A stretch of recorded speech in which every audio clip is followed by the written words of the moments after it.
Hey everyone, we're talking about Rama Empire that conquered half the known world and still found room to be spectacularly petty about it. Before settling in, take a breath, like the video, and subscribe, but only if this is the kind of thing you genuinely enjoy. Drop a note in the comments about where you're listening from. It's always fascinating to see who's joining us from across the map. Dim the lights. Maybe let a fan hum softly in the background and ease into this journey together. When Rome captured a queen, it didn't see a defeated woman sitting quietly in a tent, wondering how everything unraveled. Rome saw a logistical nightmare wrapped in a crown. Queens were not standard prisoners.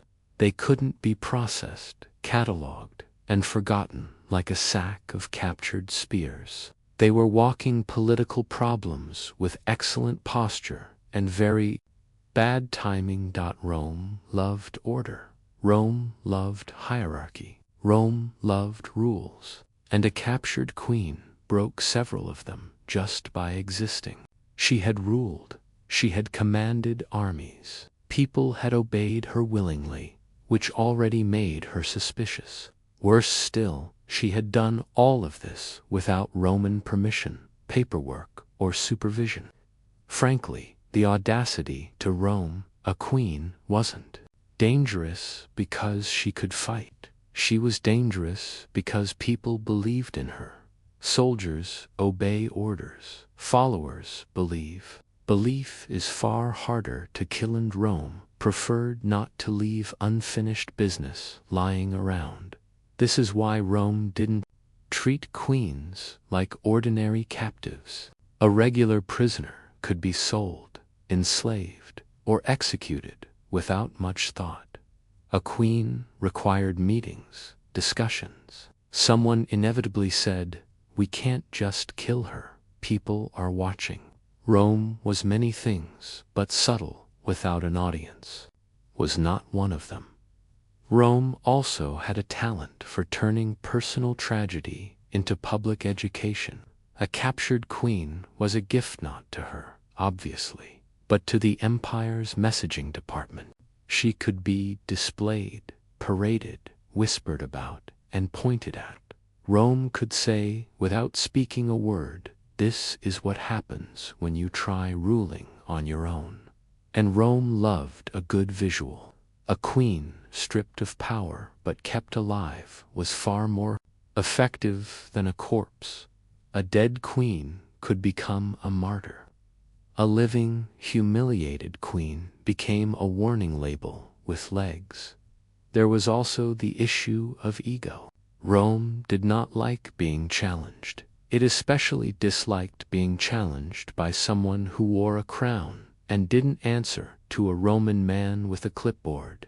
The punishment had to be thorough. It had to be humiliating. It had to be memorable. So, from the moment a queen was captured, her fate was no longer about justice, mercy, or even revenge. It became a performance review conducted by an empire with excellent attendance. She was no longer a ruler. She was a lesson. Rome liked power. Arranged neatly, power flowed upward, stopped at Rome, and did not ask questions. Anything outside that structure made Romans uncomfortable, and nothing made them more uncomfortable than a rival ruler who appeared to be doing just fine without Roman supervision.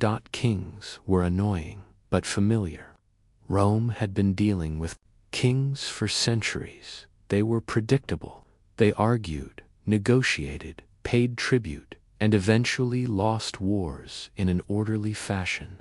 Queens, however, introduced an additional layer of discomfort, not because Rome had never seen powerful women. It absolutely had.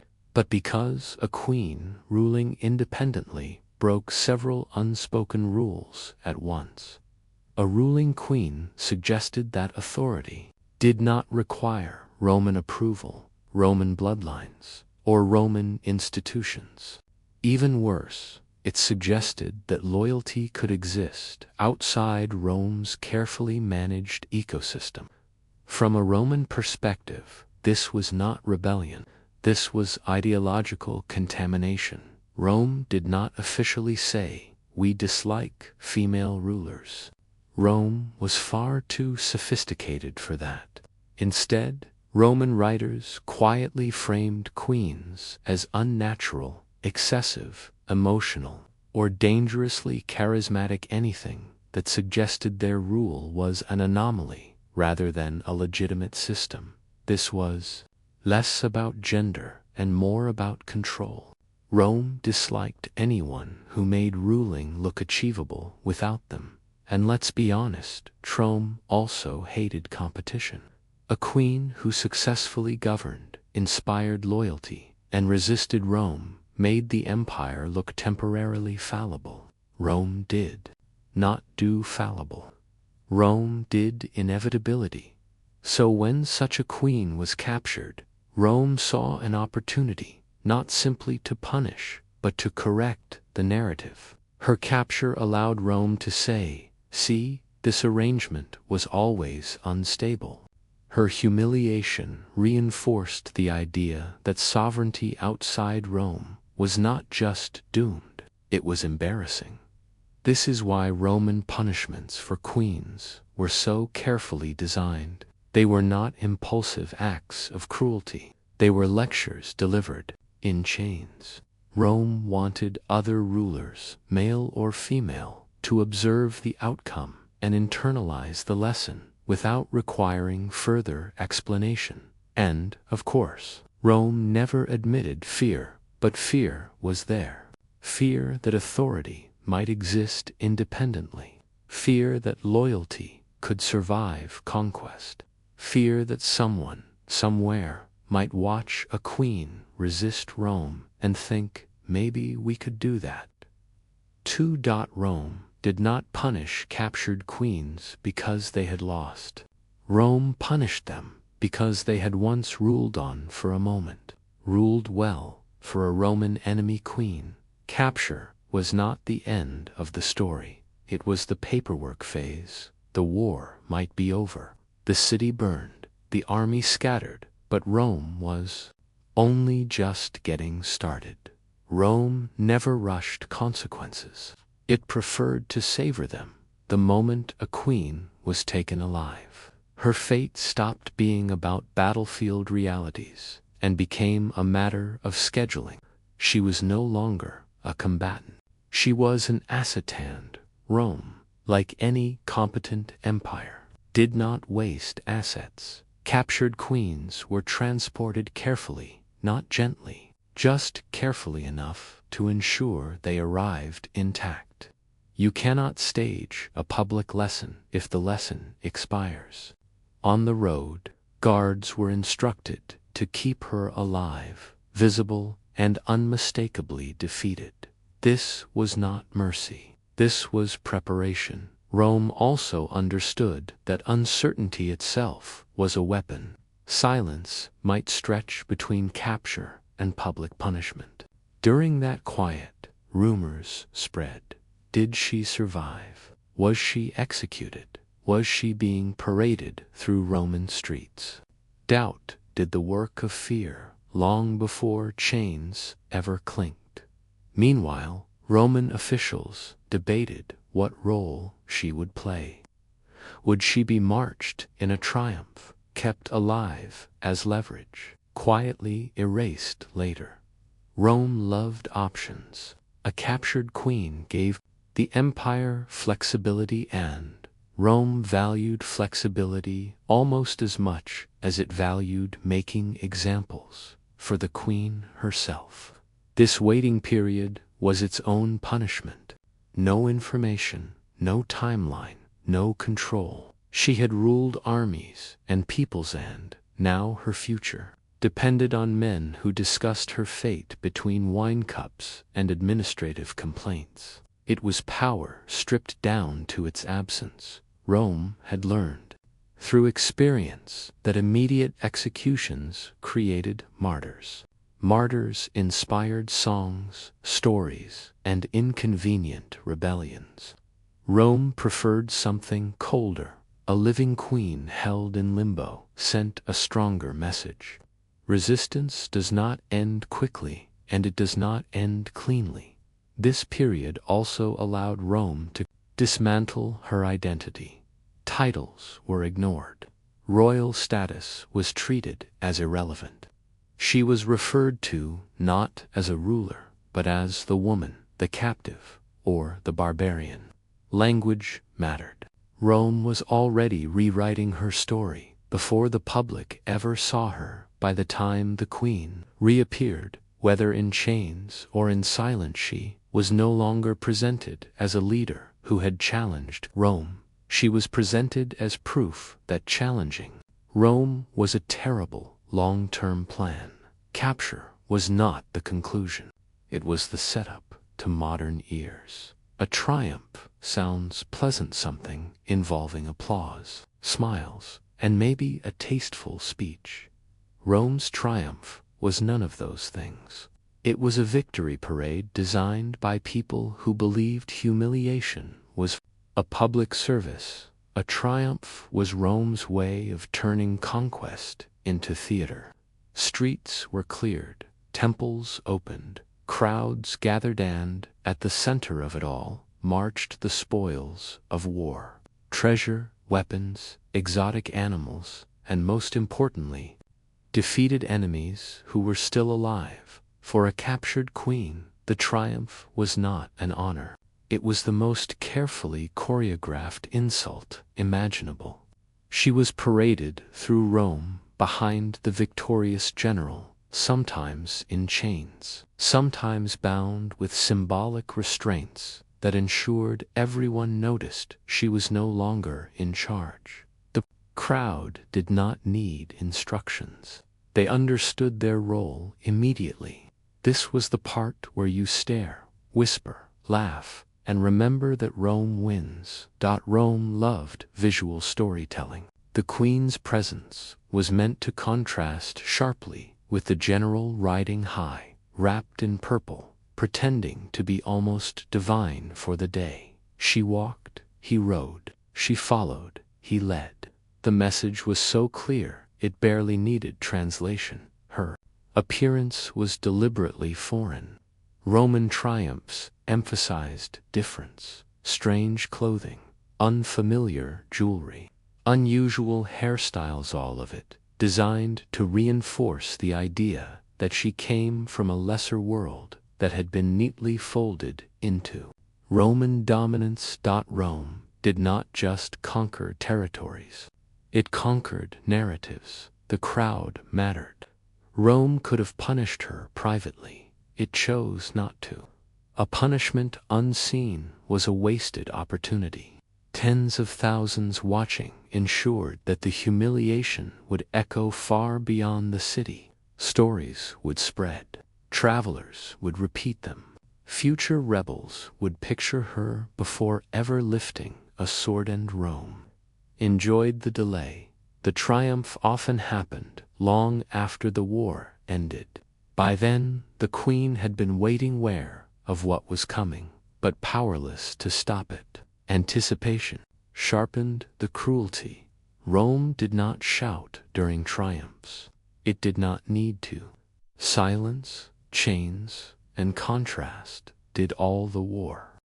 To modern ears, a triumph sounds pleasant, something involving applause, smiles, and maybe a tasteful speech. Rome's triumph was none of those things. It was a victory parade designed by people who believed humiliation was a public service. A triumph was Rome's way of turning conquest into theater. Streets were cleared, temples opened, crowds gathered, and at the center of it all marched the spoils of war. Treasure, weapons, exotic animals, and most importantly, defeated enemies who were still alive. For a captured queen, the triumph was not an honor. It was the most carefully choreographed insult imaginable. She was paraded through Rome behind the victorious general, sometimes in chains, sometimes bound with symbolic restraints that ensured everyone noticed she was no longer in charge. The crowd did not need instructions. They understood their role immediately. This was the part where you stare, whisper, laugh, and remember that Rome wins. Rome loved visual storytelling. The queen's presence was meant to contrast sharply with the general riding high, wrapped in purple, pretending to be almost divine for the day. She walked, he rode; she followed, he led. The message was so clear it barely needed translation. Her appearance was deliberately foreign. Roman triumphs emphasized difference, strange clothing, unfamiliar jewelry, unusual hairstyles, all of it designed to reinforce the idea that she came from a lesser world that had been neatly folded into Roman dominance. Rome did not just conquer territories, it conquered narratives. The crowd mattered. Rome could have punished her privately. It chose not to. A punishment unseen was a wasted opportunity. Tens of thousands watching ensured that the humiliation would echo far beyond the city. Stories would spread. Travelers would repeat them. Future rebels would picture her before ever lifting a sword in Rome. Enjoyed the delay. The triumph often happened long after the war ended. By then, the queen had been waiting, aware of what was coming, but powerless to stop it. Anticipation sharpened the cruelty. Rome did not shout during triumphs. It did not need to. Silence, chains, and contrast did all the work. The queen's role was simple: exist as living evidence of Roman inevitability. By the time the triumph ended, the lesson had already been delivered. Everything that followed was just administration. Rome understood something fundamental about power. You don't just defeat an enemy, you redesign how they are seen, and nothing reshapes perception faster than clothing. For a captured queen, what she wore during her punishment was never accidental. It was costume design for an empire that treated humiliation like a fine art. Queens who had once appeared in royal robes, heavy with symbolism and authority, were stripped of everything that made them look like rulers. Their clothing during a triumph was chosen carefully, exotic enough to mark them as foreign, elaborate enough to draw attention, and unfamiliar enough to invite mockery. Rome wanted the crowd to see difference first, dignity second, and humanity somewhere much later. This was not about comfort. It was about contrast. Roman spectators were meant to compare the defeated queen's appearance to the victorious general towering above her in ceremonial purple. One embodied order and civilization. The other embodied chaos that had been corrected. Loved a visual metaphor it didn't have to explain. Even jewelry mattered. Items that once signaled power were reduced to curiosities. Necklaces became trophies. Crowns became props.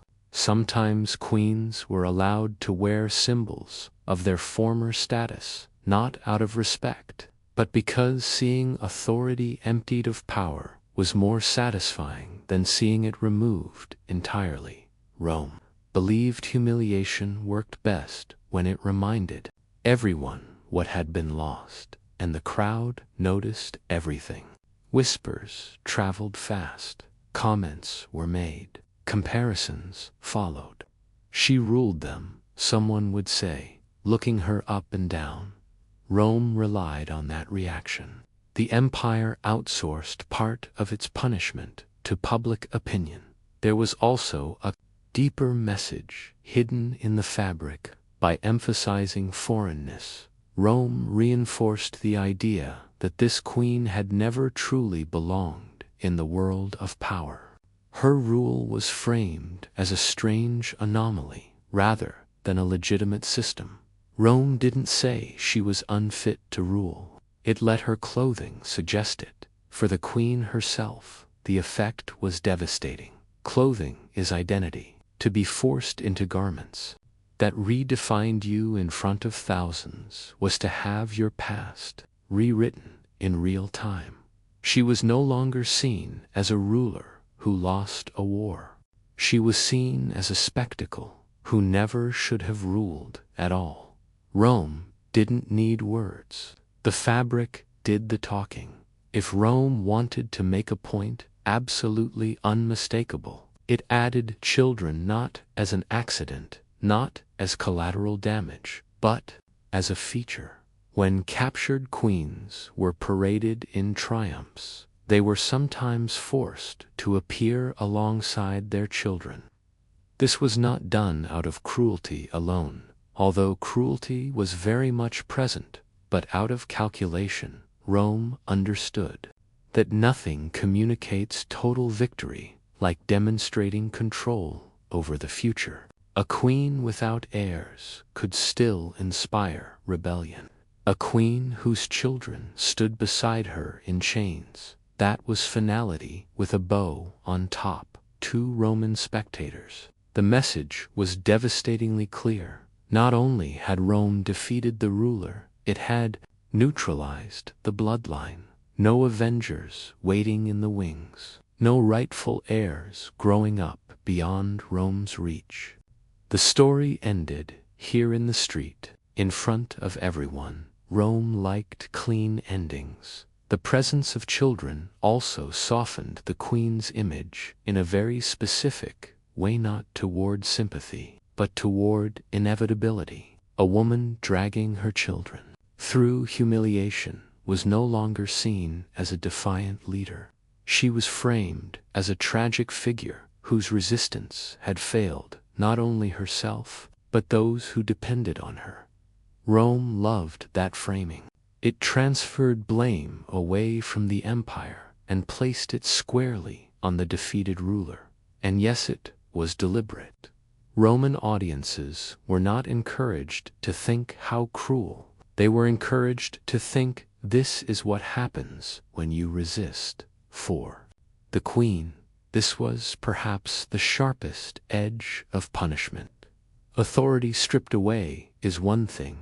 Watching your children become props in Rome's performance was another. Rome did not simply conquer lands. It invaded family bonds and repurposed them as warnings. The children themselves were not always killed. Some were absorbed into Roman households. Some disappeared into obscurity. Some were kept alive as insurance against future rebellions. Rome preferred leverage to bloodshed whenever possible, but survival did not mean freedom. Growing up, renamed, and removed from their origins ensured that whatever legacy the queen had built would not continue in recognizable form. Rome did not just end reigns, it redesigned futures. To Rome, this was efficiency. To history, it was chilling, because the empire understood something most conquerors eventually learn. To truly defeat a ruler, you do not just destroy the throne, you erase the line that could ever reclaim it. When Rome allowed a captured queen to live, it was not being merciful. It was being strategic. Rome did not confuse survival with kindness, and neither should we. Keeping a queen alive was often the most efficient way to extend her punishment indefinitely. A dead queen could inspire rebellion. A living one could suppress it. Rome understood optics. A queen, breathing, visible, and thoroughly powerless, sent a clearer message than an execution ever could. Her people could not rally around a martyr if the former ruler was still alive, especially if she was seen paraded, imprisoned, or reduced to a name spoken only in whispers. Hope fades faster when the symbol of resistance is still there, visibly broken. So Rome kept some queens alive on purpose. These women were housed in controlled environments, guarded residences, temples, or prisons where every movement was monitored and every interaction filtered. They were fed, clothed, and medically maintained just enough to remain functional. Think: less honored captive and more carefully preserved warning sign. The cruelty was subtle, which made it effective. No crowds, no cheering, just endless days without power, purpose, or agency. Rome understood that rulers accustomed to command did not need chains to feel imprisoned. Silence worked just as well. From Rome's perspective, this was good governance. A living queen could be referenced in negotiations. Her existence could be mentioned casually to discourage uprisings. "You know, she's still alive," was often enough to quiet ambitious leaders who remembered how her resistance ended. And if she stopped being useful, Rome was nothing if not adaptable. Survival also allowed Rome to reshape her story over time. The queen became less a ruler and more a rumor. Roman writers redefined her as misguided, reckless, or doomed by her own ambition. The longer she lived under Roman control, the easier it became to convince everyone that her rule had always been unstable. From the queen's perspective, survival was a slow dismantling. Each day erased another layer of identity. No court, number, authority, no voice, just existence without influence. Rome didn't need to torture her physically.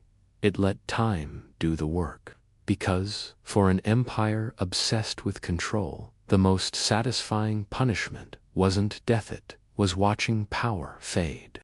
One quiet day at a time. Roman imprisonment was not about iron bars and dramatic dungeon scenes. That would have been far too obvious. For captured queens, imprisonment was subtler and far more effective. Rome didn't just lock them away. It removed everything that had ever made them dangerous. A queen in captivity was not treated like a criminal. She was treated like an inconvenience that needed to be contained politely. Rome did not forbid contact outright. It simply made sure nothing meaningful survived the process. And then there was routineless, dull, carefully structured routine. No decisions to make, no orders to give, no audience. For someone raised to command, routine was a form of psychological erosion. Each day stripped away another layer of relevance.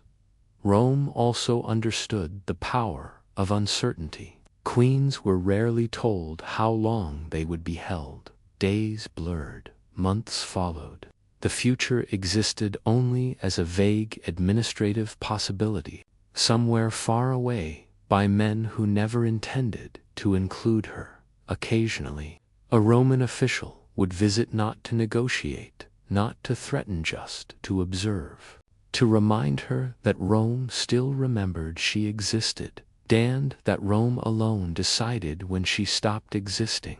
This was not mercy, it was management. Rome preferred queens alive but inert, visible but silent, remembered but powerless. A living ruler with no authority was proof that Rome's dominance extended beyond battlefields and into identity itself. And for the outside world, the message was quietly reinforced. Resistance does not end with death. Sometimes it ends with years of waiting in a comfortable room where nothing you say matters. For Rome, this was elegant punishment. No blood, no noise, just control applied, slowly, relentlessly, and with impeccable organization. One of Rome's favorite tools was uncertainty, not urgency, but the slow grind of not knowing. Rome understood that ambiguity could grind a person down far more efficiently than chains ever could. So when it came to captured queens, Rome rarely announced plans. It simply waited. Queens were almost never told what would happen next. Execution was not scheduled, release was not discussed. There was no calendar, no countdown, no sense of progression, just days that blended together, each one quietly identical to the last dot. Rome believed clarity was a privilege and defeated rulers had not earned it. From Rome's perspective, this was excellent policy. A queen who did not know her fate could not plan, could not hope properly, and could not prepare herself emotionally for anything in particular. Hope without direction becomes anxiety, is exhausting. Rome outsourced much of its punishment to the human mind. Some queens waited months, others waited years. A few waited long enough that their names faded from conversation, their rebellions reduced to footnotes, their existence remembered only by guards who rotated shifts and administrators who filed reports. Rome had patience. Empires always do. And Rome enjoyed flexibility. A living queen could be useful today and inconvenient tomorrow. If her former people stirred, her survival could be mentioned casually as reassurance or threat. If political winds shifted, her execution could be delayed indefinitely.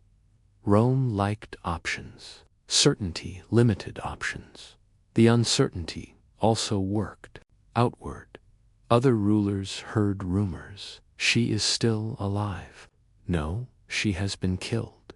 No, she is in Rome. Confusion spread. Fear followed. Rome did not need to clarify. Ambiguity did the job beautifully. For the queen, this was perhaps the cruelest phase. She had already lost power. Now she lost time itself. Days passed without meaning. Years dissolved without milestones. Waiting became existence. Rome didn't take her life. It took her future and a new governor, a new emperor, a change in policy. Perhaps mercy would come. Rome allowed those thoughts to live, just long enough to be crushed quietly by silence. Rome did not rush punishment because it did not need to. The empire had learned something profound. When you control the timeline, you control the person. And so, the queen waited and waited because Rome believed the most effective punishment was not knowing when the story ended. Popular imagination likes its executions loud, theatrical, and soaked in spectacle. Rome, however, was a practical empire. When it came time to finally end a captured queen's life, drama was usually unnecessary. The performance had already happened. The lesson had been delivered. What remained was administration. Most executions of captured queens were deliberately private. No crowds, no speeches, no emotional closure. Rome had already used the queen as a symbol in triumphs, rumors, and years of captivity. There was no need to repeat the message. Repetition risked sympathy, and Rome disliked sympathy almost as much as rebellion. Execution, when it happened, was often handled inside prisons or controlled residences. Strangulation was common. It was efficient, quiet, and left no public remains to inspire devotion. Rome preferred methods that did not generate stories. A storyless death was a successful death.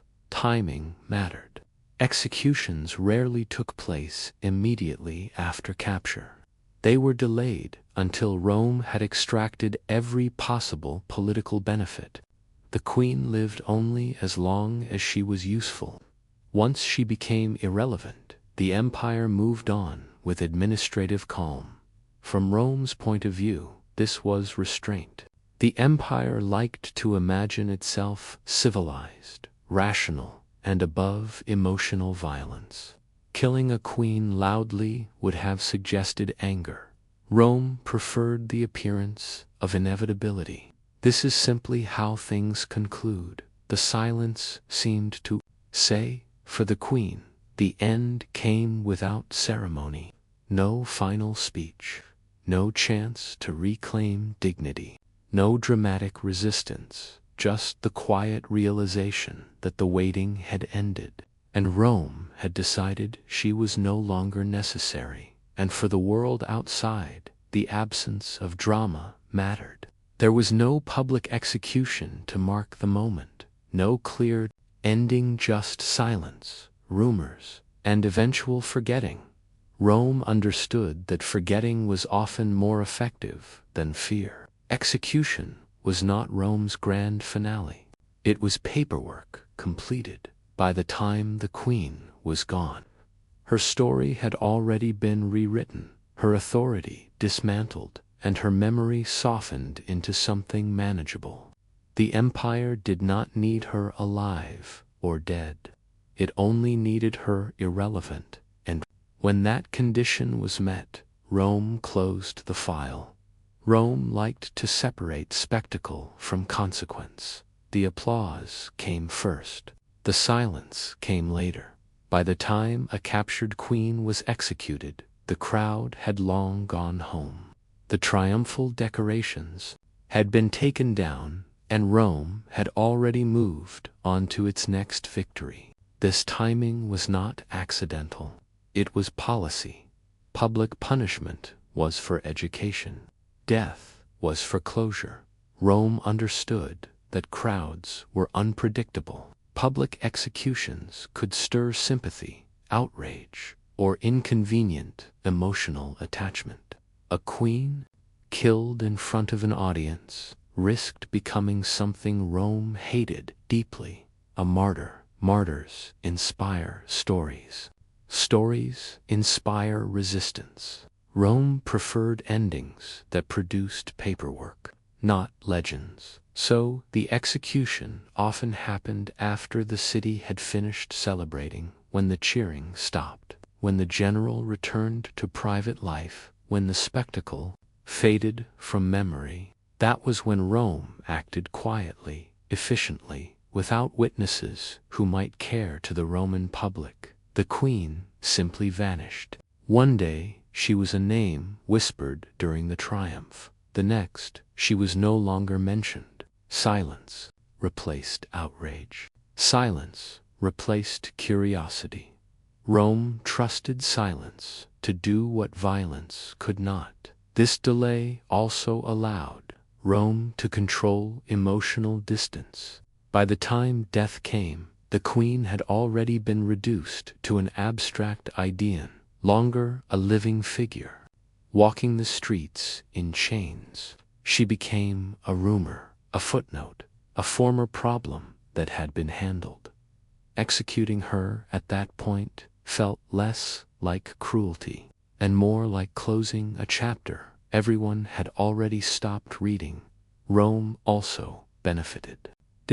Executing a queen immediately could provoke backlash from allies, relatives, or dependent kingdoms. Waiting allowed tensions to cool. By the time death occurred, the world had moved on, and Rome's victory was no longer a flashpoint, but a footnote. And in the end, that was always the goal, not to terrify, but to erase, not to remember, but to forget. Because for Rome, the ultimate defeat wasn't death, it was irrelevance. Objections had lost urgency. Rome was very good at letting outrage expire naturally. For the queen, this timing added one last cruelty. The execution came not at the height of attention, but after isolation, waiting, and erasure. There was no dramatic end, just the quiet realization that Rome had finished using her. Rome did not want its enemies remembered at their strongest. It wanted them remembered at their weakest, or not at all. And so, the queen died not as a ruler, not as a rebel, not even as a symbol. She died after the applause, when no one was listening, which from Rome's perspective was exactly the point. For Rome, killing a queen was not always the final step. Sometimes it was unnecessary, sometimes it was inefficient. The most thorough punishment was not death, but disappearance. Rome had a talent for making people vanish without ever leaving a body behind. Erasure was subtle. It didn't require chains, guards, or witnesses. It required scribes. Roman historians, poets, and officials controlled the narrative, and they used that power generously. Queens, who had once commanded armies and territories, were reduced to brief mentions, distorted anecdotes, or vague warnings about barbarian women. Their names were misspelled, minimized, or omitted entirely. Rome did not deny that these queens existed. It simply made sure they did not matter. This was not accidental. Rome understood that memory is power. If people remember a ruler clearly, they may remember why they followed her. If they forget her, loyalty dissolves on its own. Rome preferred forgetting. It required no troops. In some cases, queens were absorbed into Roman life so quietly that history lost track of them altogether. They were renamed, reassigned. In some cases, queens were absorbed into Roman life so quietly that history lost track of them altogether. They were renamed, reassigned, married off, converted into polite footnotes, living under Roman supervision. Official records stopped referring to them as queens. They became wives, daughters, or foreign women stripped of the very titles that once made them threatening, even when queens were remembered. Rome rewrote their personalities. Leadership became arrogance. Strategy became recklessness. Resistance became madness. Roman writers rarely described these women as competent rulers that would have suggested Rome faced legitimate opposition. Instead, they were portrayed as emotional, impulsive, or doomed by their own ambition, the ancient equivalent of saying, "This was never going to work anyway." Rome's version of history did not shout, it whispered. Over repetition, those whispers became accepted truth. And the most effective part, Rome made erasure look natural. Future generations assumed these queens were minor figures because Rome told the story that way. No monuments, no celebrations, no names carved in absence. For the queen, this punishment extended beyond death. Even her memory was no longer hers. She did not just lose her throne, her freedom, or her life. She lost her place in time. Rome did not always need to destroy its enemies. Sometimes it simply edited them out. And that, for an empire obsessed with permanence, was the ultimate victory. Rome did not leave history to chance. It employed writers, and Roman writers, knowingly or not, were some of the empire's most effective executioners. Once a captured queen was defeated, humiliated, imprisoned, erased, or quietly killed, Roman authors stepped in to finish the job. They didn't need chains or guards. They had parchment, and parchment lasts longer than fear. These writers rarely described queens as capable leaders who posed a genuine threat that would have implied Rome faced serious opposition, which was unacceptable. Instead, queens were reframed as cautionary tales. Their courage became recklessness. Their political skill became manipulation. Their resistance became hysteria. Rome did not argue against these women. It caricatured them. This was done with an air of intellectual superiority. Roman authors presented themselves as calm, rational observers, describing irrational figures. The implication was clear. Rome was reason. Resistance was madness. If a queen fought back, it was not because she had strategic goals or popular support. It was because she was emotional, unstable, or doomed by her own ambition. And because Rome controlled education, these portrayals spread. Future scholars learned Roman versions of events. Later historians copied Roman sources. The queens became what Rome said they were not because it was accurate, but because it was written first and written often. What makes this particularly effective is how subtle it was. Roman writers didn't scream insults. They sighed. They shook their heads on the page. They framed the queen as someone who might have succeeded, only she had known her place.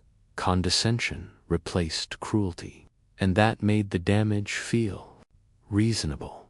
Even praise, when it appeared, was poisonous.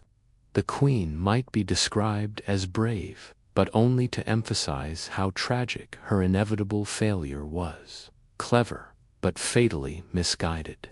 Strong, but unnatural. Compliments that end in inevitability are not compliments at all.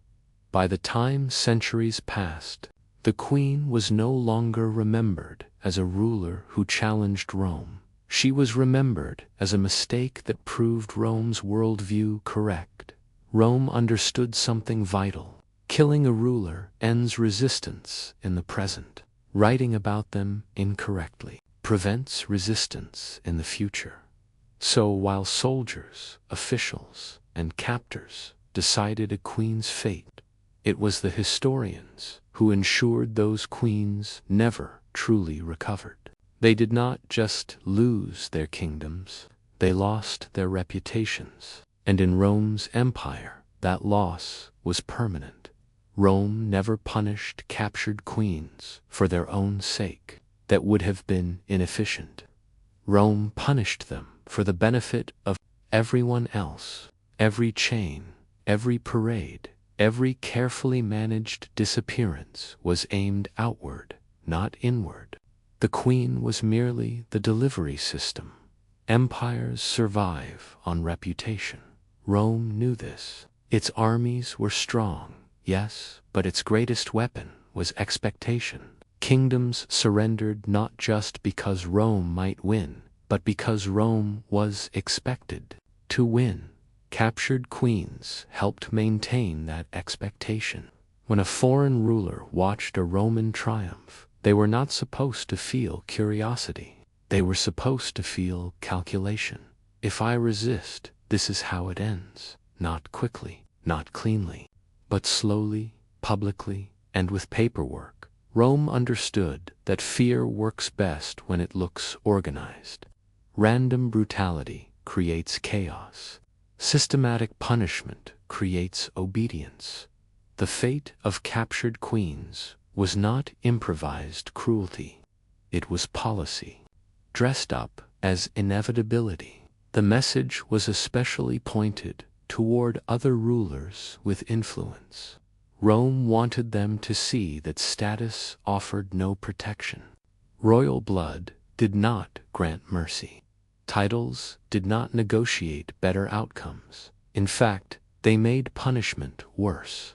The higher you stood, the longer Rome took dismantling you, and the message traveled.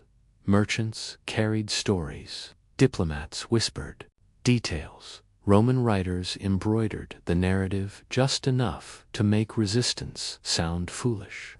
Rome did not need to threaten anyone directly. It let the example speak. there was also a quiet warning aimed at Rome's own allies. Loyalty was rewarded, but independence was not. A queen who stepped outside Roman authority, even briefly, risked becoming a cautionary tale. Cooperation looked safer by comparison. Rome rarely said, "Obey us." It said, "Look what happened to her." And perhaps the most chilling part is how normalized this became. Eventually, the punishment of captured queens stopped feeling extraordinary. It became expected. When another ruler fell, people didn't ask what Rome would do. They asked how thorough it would be. Rome succeeded because it made domination feel predictable, and predictability feels permanent. So when Rome punished captured queens, it wasn't acting out of cruelty alone. It was maintaining an image, one that stretched far beyond the empire's borders and long past the queen's lifetime. She suffered, but the lesson was never meant for her. In the end, Rome did not punish captured queens because they were weak. Rome punished them because they were dangerous even after defeat. A queen represented an idea Rome could never fully control. Authority that did not originate in Rome and did not require Roman approval. Empires can tolerate enemies. They can tolerate rebels. What they struggle with are alternatives. A ruling queen embodied the uncomfortable possibility that power could exist outside Rome's carefully managed hierarchy. She had ruled without Roman law, Roman gods, Roman armies, or Roman paperwork. People had followed her willingly. That fact alone was unsettling enough to warrant correction. Rome was not insecure, but it was thorough. It did not like loose ends, unresolved symbols, or lingering doubts. A captured queen was all three. Leaving her untreated, unprocessed, or insufficiently humiliated risked inspiring the wrong conclusions. Rome preferred its lessons unmistakable, so it dismantled queens piece by piece. First authority, then dignity, then time, then memory. Rome did not rush. It did not need to. It had generations to reinforce the same message over and over again. Resistance. You will not simply lose. You will be displayed, delayed, erased, and rewritten. And here is the quiet irony. Rome's harsh treatment of captured queens reveals just how seriously it took them. Empires do not waste energy humiliating insignificant opponents. They reserve that effort for figures who might otherwise be remembered as legitimate alternatives. Queens were punished so carefully because they mattered. Even Rome's historians betrayed this fear. The need to belittle, distort, and diminish these women long after their deaths suggests anxiety, not confidence. Rome wanted future generations to believe these queens were inevitable failures, not leaders who nearly succeeded, and yet we still talk about them. Despite Rome's best efforts, their stories survived, fragmented, distorted, incomplete, but alive. Each remembered queen represents a crack in Rome's narrative of inevitability, proof that resistance once existed and was strong enough to worry the most powerful empire of its time. Rome won the wars. Rome controlled the records. But Rome never fully controlled memory. And perhaps that is the final failure. Because an empire that fears how its enemies might be remembered reveals something deeply human beneath all that marble and law. Even Rome was afraid of being challenged. Medieval London did not create crime, but it certainly made it comfortable. The city teemed with people packed inside old Roman walls, never designed for such density. Bodies Carts, animals, and ambitions pressed together in constant friction. Streets were narrow, crooked, and often unnamed. Houses leaned outward as each new floor was added, blocking sunlight and trapping smells. If one sought order, light, or personal space, this was not the place. Most Londoners lived and worked in the same cramped building. A butcher slept above his shop. An alewife brewed, served, and raised children in the same smoky room. At night, shutters closed, candles flickered, and entire neighborhoods sank into darkness. There were no streetlights. Moonlight was a luxury. Shadows were everywhere, and they were excellent accomplices. Crime thrived because opportunity was constant. Crowded markets meant distracted customers. Pilgrims and foreign merchants arrived daily with purses full of coin and no idea where they were going. Taverns spilled drunk patrons into the street. Medieval London did not create crime, but it certainly made it comfortable. The city teemed with people packed inside old Roman walls, never designed for such density. Bodies, carts, animals, and ambitions pressed together in constant friction. Streets were narrow, crooked, and often unnamed. Houses leaned outward as each new floor was added, blocking sunlight and trapping smells. If one sought order, light, or personal space, this was not the place. Most Londoners lived and worked in the same cramped building. A butcher slept above his shop. An alewife brewed, served, and raised children in the same smoky room. At night, shutters closed, candles flickered, and entire neighborhoods sank into darkness. There were no streetlights. Moonlight was a luxury. Shadows were everywhere, and they were excellent accomplices. Crime thrived because opportunity was constant. Crowded markets meant distracted customers.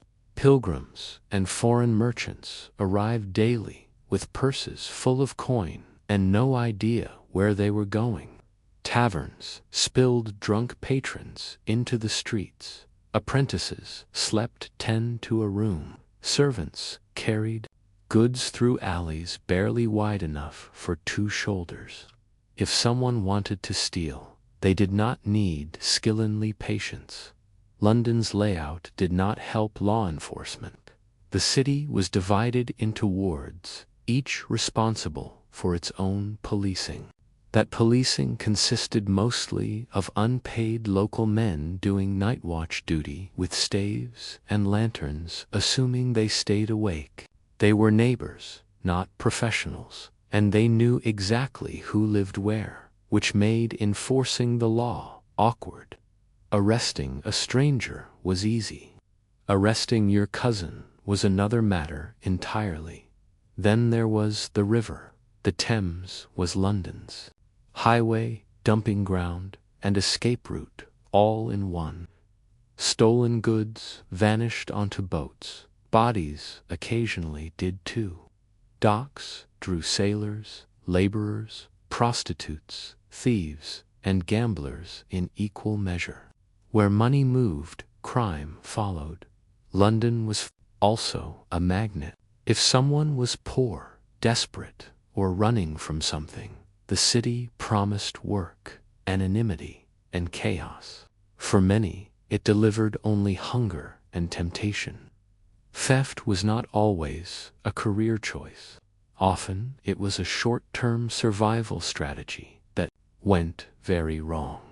In short, medieval London was noisy, filthy, overcrowded, poorly lit, and loosely policed. It was not a city designed to prevent crime. It was a city that quietly invited it in, shut the door, and pretended not to notice someone screamed. If medieval London had a background noise, it was the rustle of fingers where they did not belong. Pickpocketing was the most common. crime in the city and also the hardest to stop. Crowds were everywhere: markets, churchyards, processions, executions, festivals. Where bodies pressed together, hands wandered.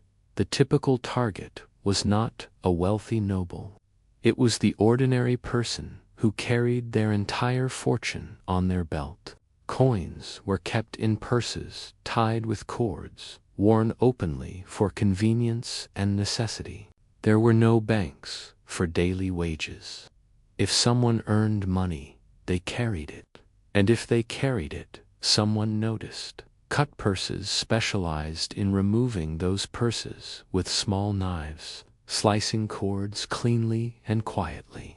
The victim often felt nothing until the weight was gone. Some thieves worked alone, but many operated in groups. One person bumped the target, another shouted or spilled ale, a third made the cut. By the time confusion settled, the purse had already changed hands twice. Children were frequently involved.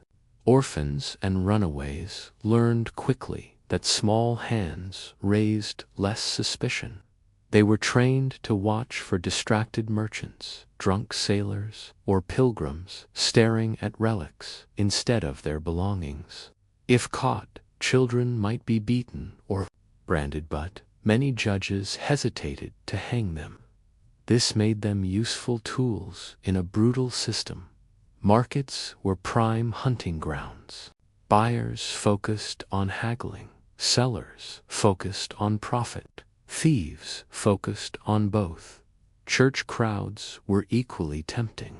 Piety did not protect your purse, and sermons about sin did little to discourage someone who had not eaten in days. Punishment for theft depended on value. Small thefts might result in fines, time in the stocks, or whipping. Larger sums meant branding on the cheek or forehead, marking the thief forever. Repeat offenders faced mutilation, usually the loss of an ear or hand. Hanging waited at the end of the path, visible to everyone and carefully remembered. Public shame was part of the system. Thieves were paraded through streets, mocked, spat on, and sometimes pelted with rotten food. The goal was deterrence through humiliation, though it often created hardened criminals instead. Despite this, pickpocketing never disappeared. It adapted. Thieves learned new tricks. Londoners learned to clutch their purses tighter. The city accepted it as part of daily life, like mud on boots or smoke in the air. In medieval London, losing your money was not shocking. It was expected. Taverns were where medieval London went to relax, which is precisely why they were where trouble gathered. Ale was cheap, safer than water, and consumed in heroic quantities. By evening, many taverns were already loud. By nightfall, they were dangerous. Drink loosened tongues, blurred loyalties, and turned small insults into matters of honor that absolutely required fists. Most tavern brawls began over nothing worth remembering: a spilled cup, a disputed dice throw, a perceived insult to a woman who may or may not have been present. Once voices rose, others joined in quickly, either out of loyalty, boredom, or the simple joy of chaos. Benches became weapons. Tankards flew. Knives appeared faster than anyone later admitted. Weapons were common. Men carried daggers as tools as much as arms. Apprentices were forbidden by law from carrying swords, did not stop them. Sailors brought knives from the docks. Even a broken bottle or a fire poker could become lethal. A brawl that started with shouting could end with a body on the floor and no clear idea of who struck the final blow. Street violence often followed. When taverns closed, Drunk patrons spilled into alleys already dark and narrow. Fights continued outside, sometimes drawing in watchmen, who were just as likely to be attacked as assisted. Watch patrols were poorly paid and poorly trained. Many preferred to shout warnings from a distance rather than intervene directly. The law treated violence seriously, but unevenly. If no one died, punishments ranged from fines to time in the pillory. Serious injuries could lead to imprisonment. Homicide complicated matters. Killing in self-defense was theoretically excusable, but proving it was difficult. Witnesses were often drunk, biased, or conveniently absent. Guild rivalries also fueled violence. Apprentices from different trades clashed regularly, especially during festivals. Bakers fought butchers. Fishmongers fought just about everyone. These were not random fights. They were expressions of identity, loyalty, and long-standing grudges carried out with enthusiasm and very little planning. Authorities attempted crackdowns, curfews, and banning weapons in taverns, but enforcement was inconsistent. Tavern owners depended on rowdy customers. Watchmen depended on not getting stabbed. In the end, tavern violence was tolerated because it was familiar, as long as it stayed within certain bounds. London accepted bruises, broken bones, and the occasional corpse as the price of a city that drank together every night. Medieval London officially disapproved of prostitution while quietly relying on it. Brothels were considered a necessary evil, a way to prevent worse sins by channeling male desire into regulated spaces. The city did not ban them outright. Instead, it tried to control them, which meant accepting that sex work was part of urban life as long as it stayed where authorities could see it. Most legal brothels were concentrated in specific districts, especially Southwark, across the Thames. This area fell under different jurisdiction, conveniently outside the direct control of London's civic authorities. Brothels paid fees, followed rules, and submitted to inspections.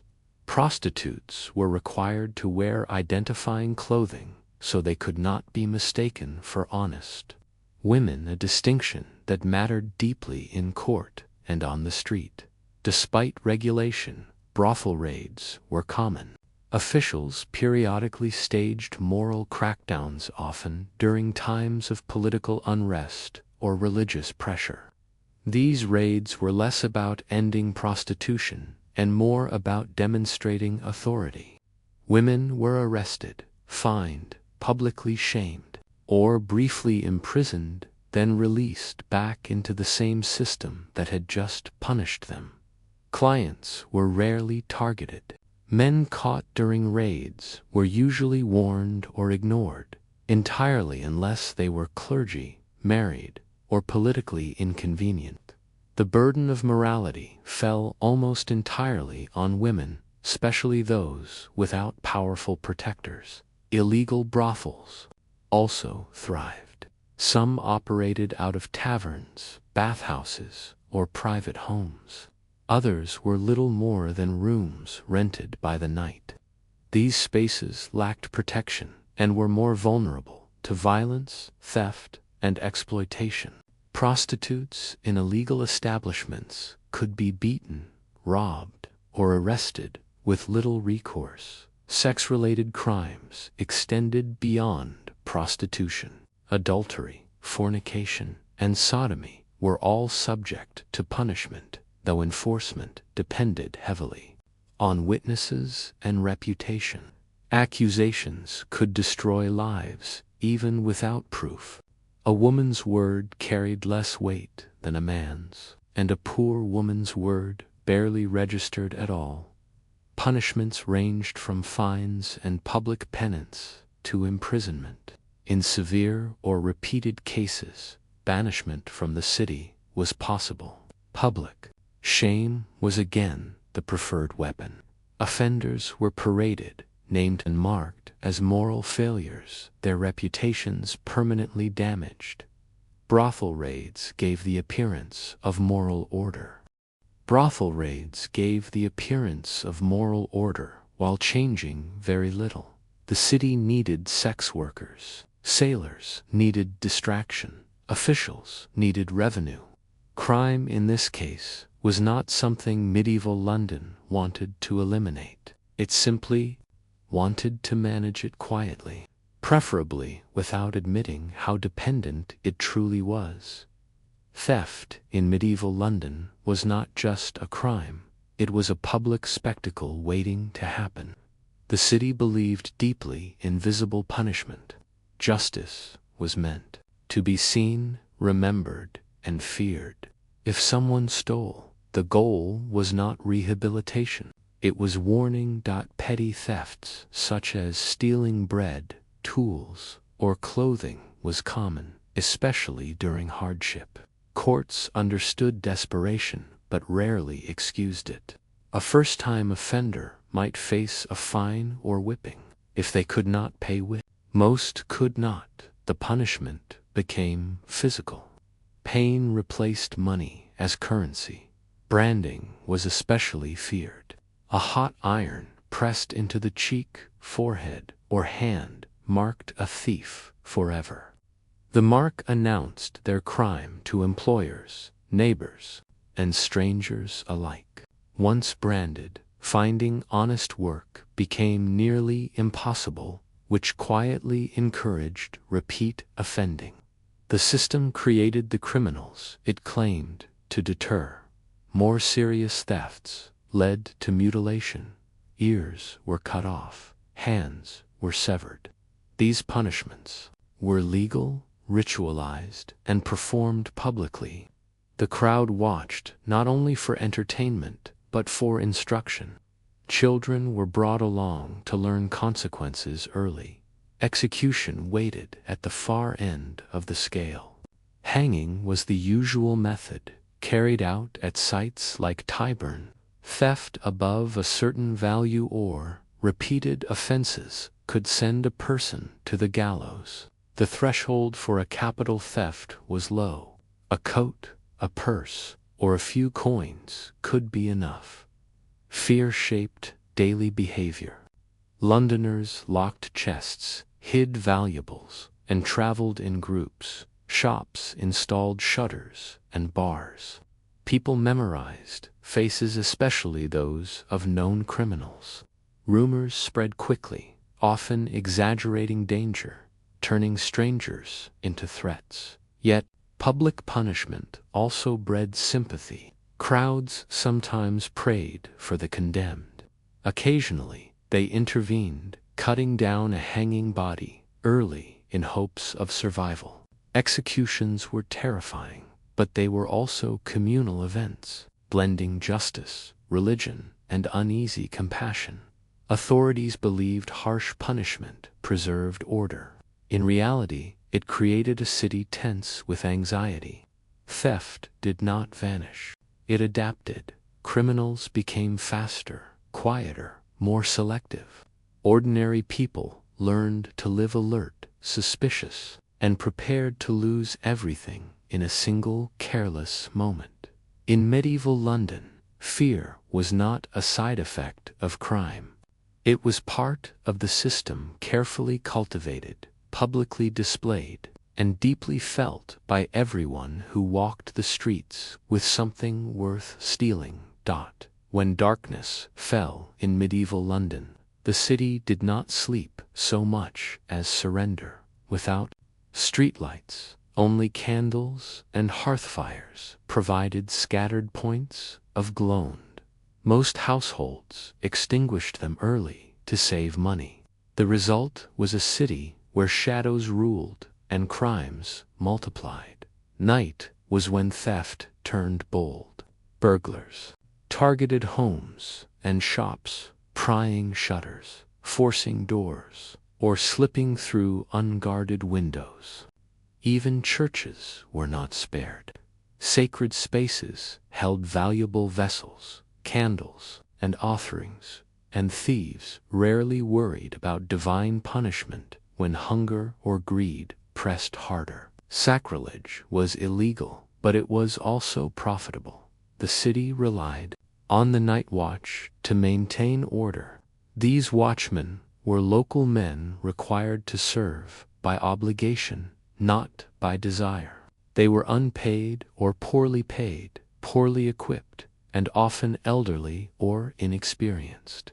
Armed with staves and lanterns, they patrolled wards in small groups, calling out the hours and watching for suspicious activity. In theory, yes. In practice, many dozed, drank, or avoided confrontation. Challenging armed thieves in narrow alleys was dangerous sand. There was little incentive to be brave. A wounded watchman received no compensation. A dead one received prayers. Criminals knew this and treated the watch as an inconvenience rather than a threat. Curfews were enforced unevenly. Bells signaled when lawful movement should stop, but taverns, brothels, and private gatherings ignored them regularly. Anyone caught outside after curfew could be questioned or detained, but enforcement depended on who you were. Respectable. Merchants passed more easily than servants or foreigners. Night also concealed violence. Assaults, robberies, and murders were harder to investigate in darkness. Witnesses disappeared. Evidence vanished. Many cases went unsolved, recorded only as rumors or unexplained deaths. The river absorbed secrets sufficiently. The city attempted reforms, more watchmen, stricter curfews, better equipment. None solved the underlying problem. London was too large, too dark, and too crowded for effective nighttime control. For ordinary people, night meant risk. Doors were barred, windows shuttered, families huddled inside. Travel after dark was avoided unless necessary. Those who moved through the city at night did so with purpose, fear, or both. In medieval London, daylight belonged to law and commerce. Night belonged to opportunity, desperation, and the quiet understanding that once darkness fell, help was uncertain and justice could wait. Medieval London's prisons were not places of punishment in the modern sense. They were holding pens designed to keep bodies contained until a decision was made. Justice moved slowly, and, while it did, prisoners waited in conditions that were often worse than the sentence itself. The most infamous prison was Newgate. Its reputation alone inspired fear. Prisoners paid for everything: food, bedding, chains, and even the removal of chains. Those with money lived slightly better. Those without it suffered hunger. Filth and disease were constant companions. Rats moved freely. So did lice. Debtors, thieves, murder suspects, and political prisoners were all mixed together. There was little separation by crime, age, or gender. Violence inside prisons was common, and guards often looked the other way unless bribed. Survival depended on connections, strength, or luck. Justice relied heavily on accusation and testimony. Investigations were brief. Evidence was often circumstantial. Juries were composed of local men who might already know the accused or the victim. Reputation mattered enormously. A known troublemaker was easier to condemn than a respected guild member. Regardless of facts, trials could be swift once they began, but reaching that point required waiting. Prisoners remained uncertain whether they would be fined, maimed, banished, or killed. Anxiety was part of the punishment. Confessions were sometimes encouraged through pressure rather than force, though outright torture was rare in England compared to elsewhere. Not all justice was harsh. Courts occasionally showed mercy, especially to those with community support. Pardons were possible, often granted during religious festivals or royal celebrations. Charity existed alongside cruelty, though unpredictably, public trust in justice was fragile. Some saw courts as necessary protectors. Others saw them as tools of the powerful. Corruption was an open secret. Bribes could soften sentences. Influence could erase charges. The poor understood that law was not blind. It looked very closely at your status. Prisons embodied this imbalance. They punished poverty as much as crime. For many, the mere act of being imprisoned destroyed their livelihood, family, and future, regardless of outcome. In medieval London, justice was not only about guilt or innocence, it was about endurance. If you survived the waiting, the filth, and the fear, whatever sentence followed might almost feel like a conclusion rather than a beginning. Execution day in medieval London was not quiet, solemn, or private. It was loud, crowded, and disturbingly festive. When word spread that someone was to hang, people came out in force. Vendors sold food. Children climbed for a better view. What was meant to inspire fear often slid into entertainment. Most executions took place at established sites such as Tyburn, just outside the city. Condemned prisoners were marched through the streets, sometimes tied to a hurdle or cart, giving the crowd time to gather. This procession mattered. It transformed punishment into a moral lesson on display, a final warning delivered step by step. Hanging was the usual method, especially for thieves. It was simple, cheap, and public. Death was not always quick. Short drops meant slow strangulation. The crowd watched everything. Some jeered, others prayed. A few shouted encouragement, hoping the condemned would repent loudly enough to save their soul, if not their body. Executions reinforced social order. Criminals were shown as cautionary examples, not tragic figures, yet sympathy often crept in. Many condemned were young, poor, or clearly terrified. Mothers fainted, friends wept. Sometimes the crowd intervened, pulling on legs to hasten death. An act of grim mercy. Bodies were sometimes left hanging for hours or days, especially in notorious cases. This was meant to extend the lesson. Rotting corpses marked the boundary between law and chaos. Londoners learned where not to step literally and morally. Not all executions were equal. Nobles convicted of serious crimes might be beheaded instead of cleaner and faster death. Status followed you to the scaffold. Even in death, hierarchy mattered. Religious rituals softened the moment.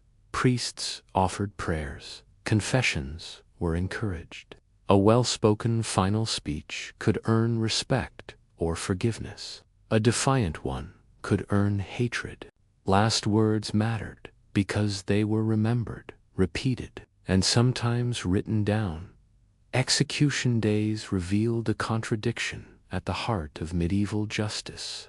The city wanted fear, order, and obedience, but it also craved drama, pun. Execution days revealed a contradiction at the heart of medieval justice. The city wanted fear, order, and obedience, but it also craved drama. Punishment was law, theater, and morality play combined. For Londoners, the gallows were not abstract threats, they were familiar landmarks. Everyone knew someone who had stood there waiting. Crime ended lives, publicly, loudly, and in full view, ensuring no one forgot what the city demanded in return for order. Crime in medieval London was not an interruption to daily life. It was woven into it. People did not expect safety in the modern sense. They expected risk, loss, and the constant need to stay alert. Survival meant adapting rather than resisting. Londoners learned habits early. Purses were tied tightly and worn under clothing when possible. Doors were barred at dusk. Neighbors listened for unfamiliar footsteps. Strangers were watched carefully, especially at markets and taverns. Trust existed, but it was cautious and conditional. Communities policed themselves as much as the law did. Reputation mattered. A known thief found doors closed and work scarce. Gossip spread faster than official warnings. At the same time, communities protected their own. Witnesses sometimes lied. Juries hesitated to condemn neighbors they knew, even when guilt was obvious. Justice bent under familiarity. Fear shaped social behavior. Women avoided certain streets alone. Merchants traveled in groups. Apprentices learned which taverns were safest and which to leave before nightfall. Parents warned children not with abstract morals, but with real examples. Everyone knew the names of the executed. Everyone knew where it happened. Religion framed crime as sin, but hunger often framed it as necessity. Many criminals did not see themselves as villains. They were laborers without work, servants dismissed without wages, migrants without connections. London attracted them with promise and punished them for believing it. The authorities understood this tension, but rarely addressed its causes. Harsh punishment was easier than reform. Public executions were cheaper than welfare. The city preferred fear over solutions, spectacle over stability.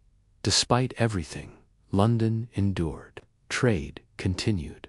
Taverns stayed full. Markets reopened. The day after executions, crime did not destroy the city. It shaped it.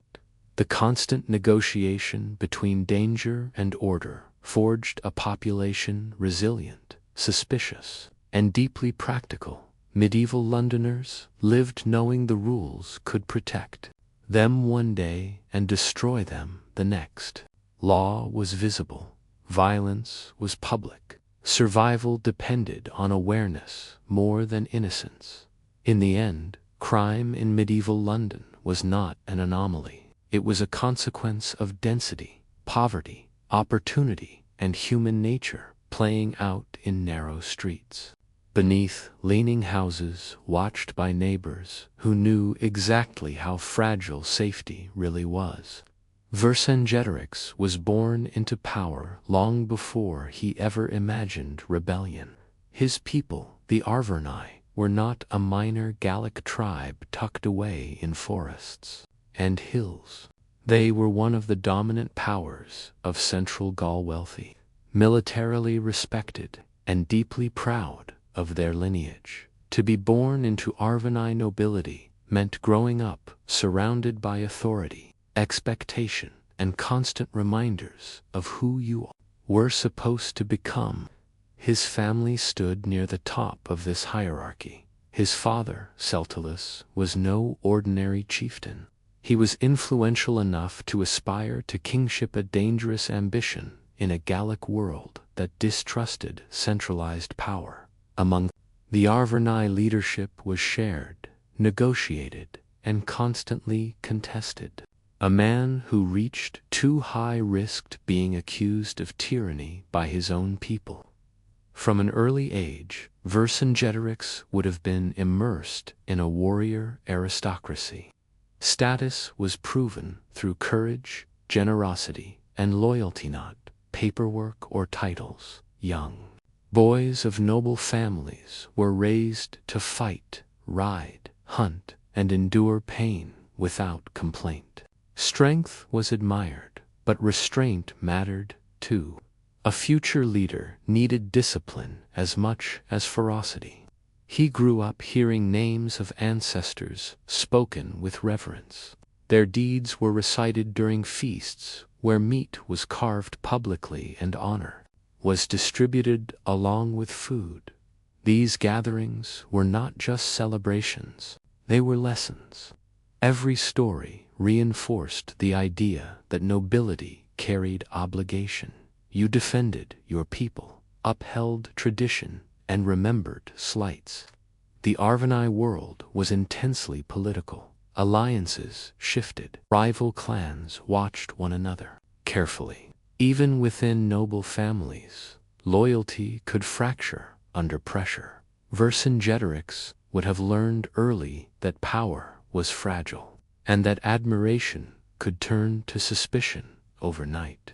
And then there was Rome, not yet an occupying force in his youth, but a growing presence in stories, trade, and rumors. Rome was distant, but looming, described as wealthy, disciplined, and dangerously organized. For a young noble, Rome was both a curiosity and a warning. Vercingetorix's birth placed him inside a system that valued strength, memory, and independence above all else. He was raised not to obey quietly, but to lead loudly. That identity, forged before he ever held a sword in battle, would shape every choice he made. Once loyalty, survival, and revenge collided. Vercingetorix grew up in a world where memory mattered more than ink. Among the Arvanni, writing existed, but it was not trusted with the soul of the people. Laws, history, and identity were carried by voices, not pages. To forget was to lose who you were. To remember was a sacred duty. As a child, Vercingetorix would have listened more than he read. Elders recited genealogies, stretching back generations, naming warriors, chiefs, and rivals long dead, but still present in story. These were not distant legends. They were reminders that the living were only temporary custodians of a much older legacy. Every name carried expectations. Bards held enormous influence. They were historians, moral judges, and entertainers all at once. At feasts, they sang of victories and betrayals, praising generosity and mocking cowardice. Their words could elevate a man's reputation or quietly ruin it. Young nobles paid close attention. A future leader needed to understand how stories shaped power. Ritual feasts served as classrooms. Meat was divided according to rank, and every portion was symbolic. Who received the choicest cut was not accidental. Children learned hierarchy without being lectured. You watched, remembered, and absorbed the rules. Mistakes were noticed. Silence taught more than correction. Druids also shaped education, though indirectly. They were keepers of religious law and cosmic orderist, and feared. Noble children were exposed to their teachings through ritual, taboo, and example rather than formal instruction. The idea that the world was governed by unseen balances took root early. Training the mind mattered as much as training the body. Boys were expected to memorize long speeches, poems, and legal precedents. This sharpened memory and discipline. A leader who could not recall promises, insults, or alliances was unfit to rule. Rome, by contrast, wrote everything down: contracts, orders, laws. Gallic elites knew this and often viewed it with suspicion. Writing fixed power in ways that tradition resisted. For Vercingetorix, oral culture reinforced flexibility, loyalty, and personal honor over abstract authority. By the time he reached maturity, Vercingetorix was already being shaped by a culture that believed words could bind warriors and that memory itself was a weapon. Long before he would face Roman legions, he learned to fight battles of narrative, identity, and meaning. Those lessons would prove just as important as any sword. Among the Arverni, childhood did not last long. By the time Vercingetorix could run, he was already being measured for the life of a warrior. Strength, endurance, and courage were not optional traits. They were social currency. A noble boy who could not fight was not merely weak, he was a liability. Physical training began early and was constant. Boys wrestled, raced, and hunted in the forests and hills of central Gaul. These activities were not games. They taught balance, pain tolerance, and teamwork. Injuries were expected, complaints were discouraged. Endurance earned respect long before adulthood. Weapons were introduced, gradually first spears and shields, then swords. Young nobles practiced formation, fighting, learning how to hold ground, protect comrades, and advance under pressure. Individual bravery mattered, but loyalty mattered more. A warrior who broke ranks endangered everyone. Hunting doubled as military preparation. Tracking prey sharpened patience. The kill tested resolve. Feasts that followed reinforced generosity. A successful hunter was expected to share, not hoard. Reputation grew through giving, not keeping. Vercingetorix would have watched older warriors closely. Veterans bore scars openly, proof of survival and honor. Stories of past battles were retold endlessly, emphasizing moments of courage and betrayal alike. These stories were warnings as much as inspiration. Discipline was social rather than institutional. Shame enforced behavior more effectively than punishment. Cowardice was remembered. Bravery was celebrated. Public reputation followed a man everywhere. For a young noble, this created constant pressure to perform. Training also included ritual elements. Before battle or hunts, offerings were made, oaths were sworn. Warriors believed they were bound not only to each other, but to gods and ancestors, who watched closely. Failure was not just personal. Roman soldiers were described as disciplined, relentless, and terrifyingly organized. Gallic warriors admired their strength, but despised their rigidity. To be Gallic was to value personal valor and freedom even if it came at a cost. By maturity, Vercingetorix had internalized a warrior identity shaped by physical hardship, public expectation, and sacred obligation. He was being trained not simply to fight, but to command loyalty. That training would soon collide with betrayal, loss, and a lesson that would define his future far more than any victory in the field. For Vercingetorix, the most formative lesson of his youth did not come from training or ritual. It came from watching power turn inward and devour itself.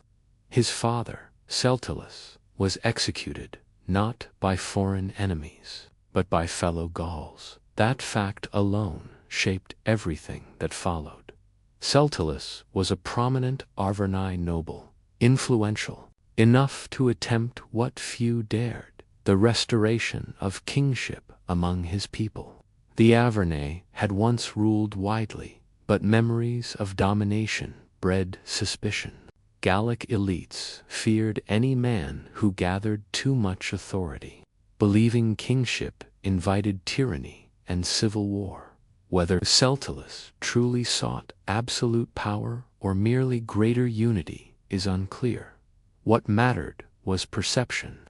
Rival nobles accused him of ambition, betrayal, and dangerous consolidation of influence.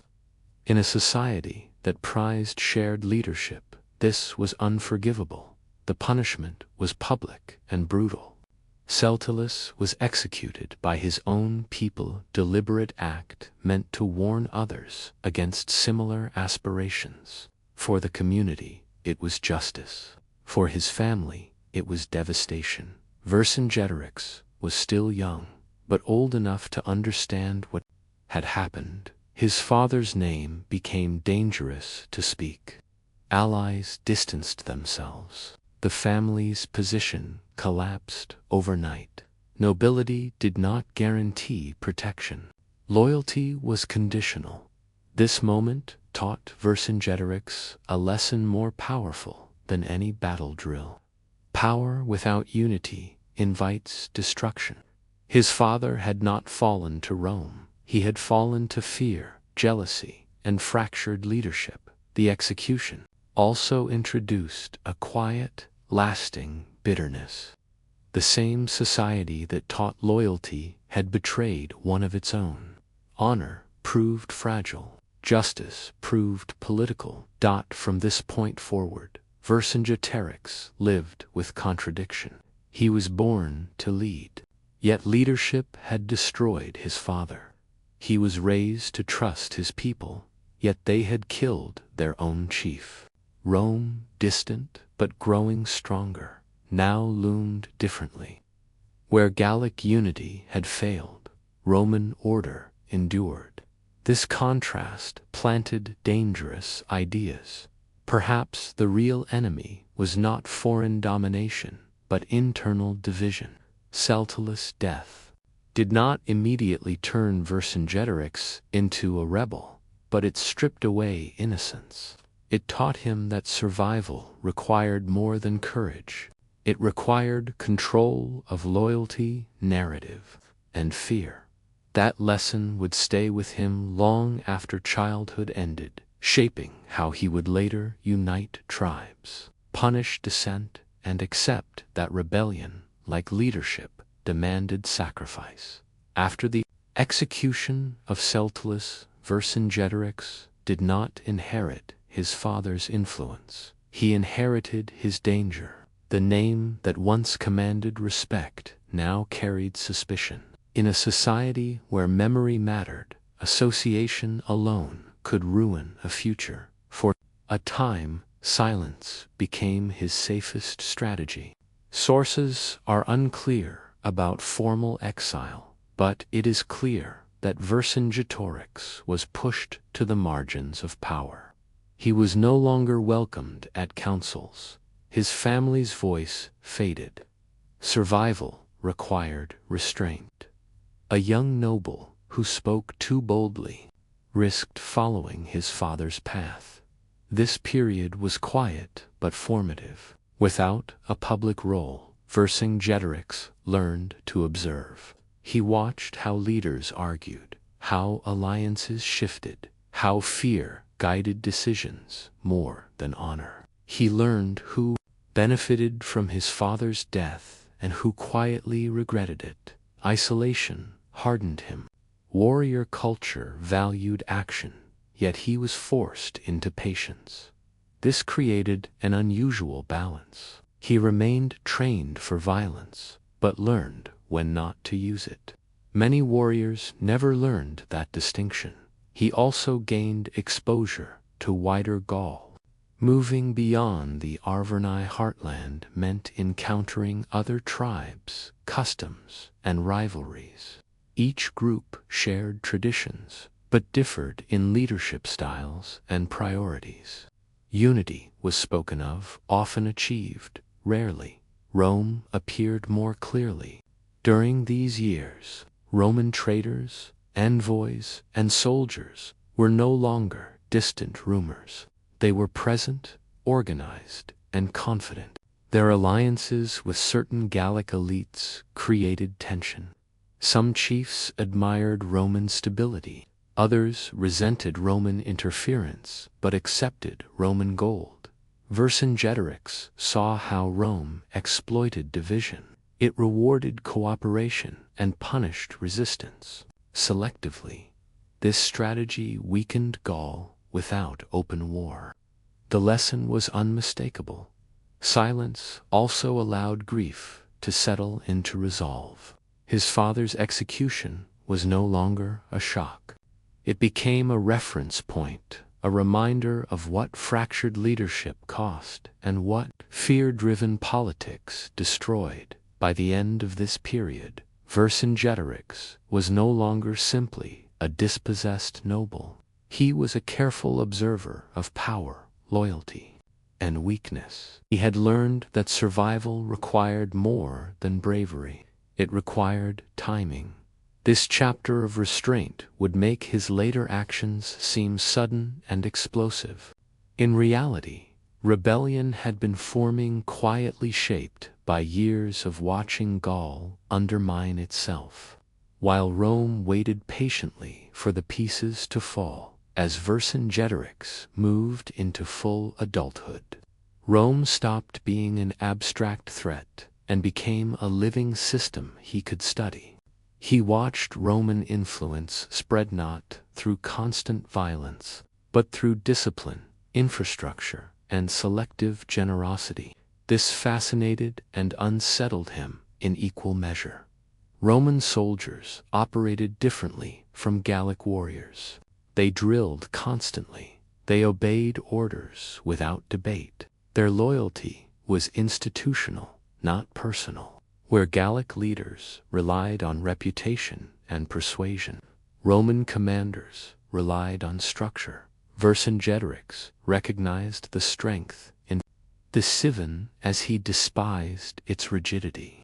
He likely encountered Roman auxiliaries and allied Gallic leaders who had adopted Roman customs. Latin words entered Gallic speech. Roman goods circulated widely. Roads cut through tribal lands. Forts appeared where none had existed before. These were not invasions in the dramatic sense. They were quiet assertions of permanence. Some Gallic nobles welcomed this. Roman alliance brought stability, trade, and prestige. Others resented it, but lacked unity to resist. Vercingetorix understood that Rome did not need to conquer Gaul immediately. It could wait while Gaul eroded from within. Importantly, Vercingetorix did not serve Rome in this period and, like some Gallic leaders who fought as Roman allies, this kept him independent. He learned from observation rather than participation. He studied Roman tactics from the outside, noticing their strengths and potential weaknesses. He saw how Roman armies struggled when supply lines were cut and terrain worked against them. He saw their dependence on discipline and order traits that could become liabilities in chaotic environments. These observations would later inform his strategy of scorched earth and attrition at the same time. He recognized that pure Gallic tradition was insufficient. Tribal rivalries, personal ambition, and fear had already destroyed unity once. His father's fate remained a warning. Vercingetorix began to imagine a synthesis. Gallic courage combined with Roman-style coordination without Roman domination. This was a radical idea in a culture that prized independence over organization. This period sharpened his strategic thinking. He was no longer just a warrior trained to fight. He was becoming a leader who understood systems. Rome was not invincible, but it could not be confronted blindly. By learning Rome without serving it, Vercingetorix prepared himself for a future confrontation that would demand patience, unity, and a willingness to sacrifice tradition in order to preserve independence. By the time Vercingetorix reached full adulthood, he understood that rebellion would not begin with swords. It would begin with people. Gaul was not a nation. It was a patchwork of tribes, each fiercely independent, each suspicious of the others. Any attempt at unity risked repeating his father's fate. Vercingetorix moved carefully. He spoke first to those who had lost under Roman influence rather than those who benefited from it. Dispossessed warriors, younger nobles without power, and communities burdened by Roman demands. These were people with grievances but no voice. He framed resistance not as ambition but as survival. Rome did not need kings, it needed collaborators. Tribal elites who aligned with Rome gained short-term security but lost autonomy. Verse emphasized this quietly, allowing others to reach the conclusion themselves. His reputation as Sultilla's son worked both for and against him. Some feared his lineage. Others saw it as proof that he understood the cost of disunity. He did not promise glory. He promised discipline, shared sacrifice, and consequence for betrayal. Unlike traditional Gallic leaders, he insisted on obedience. Orders were not suggestions. Dissent had limits. This unsettled some nobles, but appealed to warriors tired of indecision. Vercingetorix understood that Rome would exploit hesitation mercilessly. Ritual played a role.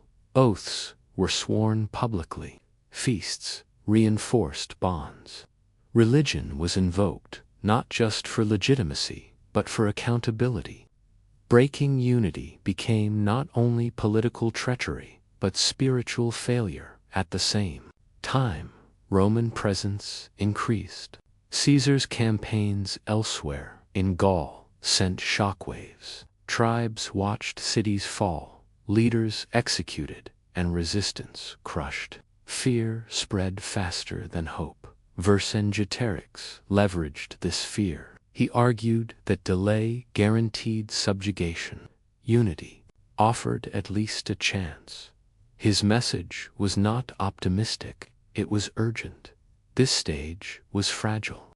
One betrayal could destroy everything. This stage was fragile. One betrayal could destroy everything. One accusation of ambition could echo his father's end. Vercingetorix balanced authority and restraint, constantly aware that leadership itself was still suspect.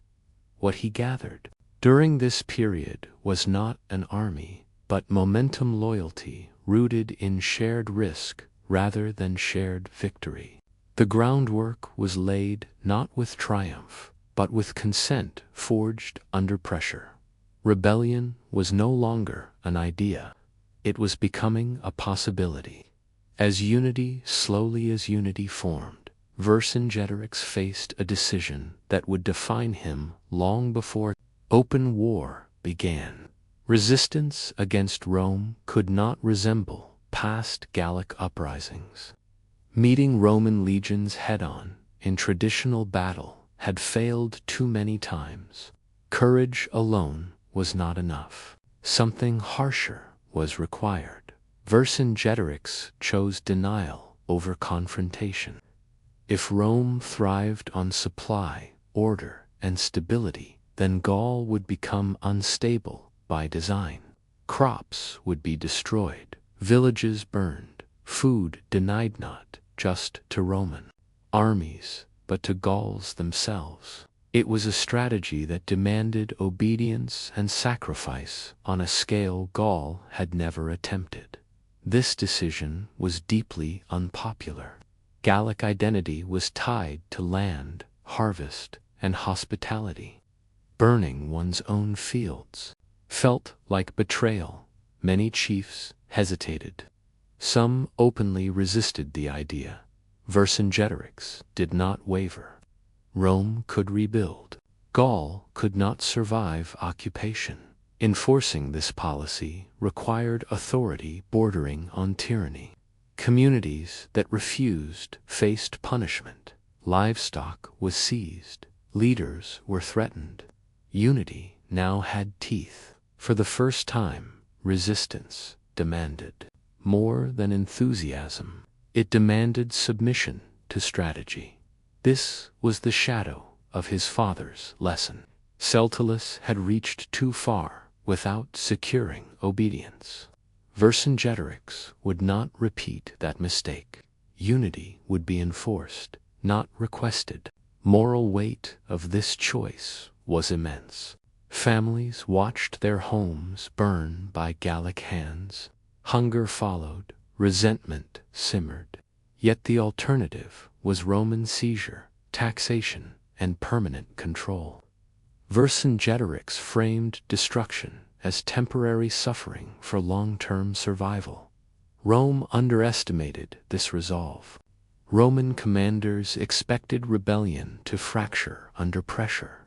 Instead, they encountered scorched land and empty roads. Supply lines stretched thin, discipline strained. This moment marked the true beginning of Vercingetorix's rebellion. Even before battles were fought, he had transformed resistance from defiance into policy. Gaul was no longer reacting. It was shaping the battlefield. The cost was immense, but the choice was deliberate. Vercingetorix accepted that leadership meant being hated as much as followed. Survival required cruelty turned inward. By choosing fire over submission, he crossed a line few Gallic leaders dared approach. From this point forward, retreat was impossible. Only victory or annihilation remained by the time open war loomed. The early life of Vercingetorix was already over, even if his greatest battles had yet to be fought. The boy raised among feasts, stories, and warrior games no longer existed. In his place stood a man shaped by betrayal, patience, and ruthless clarity. Everything that defined him had been forged before. Caesar ever marched deep into Gaul. His noble birth taught him leadership, carried obligation. Oral tradition taught him that memory outlived victory. Warrior training taught him endurance. His father's execution taught him that unity mattered more than honor. Exile taught him restraint. Rome taught him strategy. Fire taught him authority. Vercingetorix did not stumble into rebellion. He arrived at it deliberately.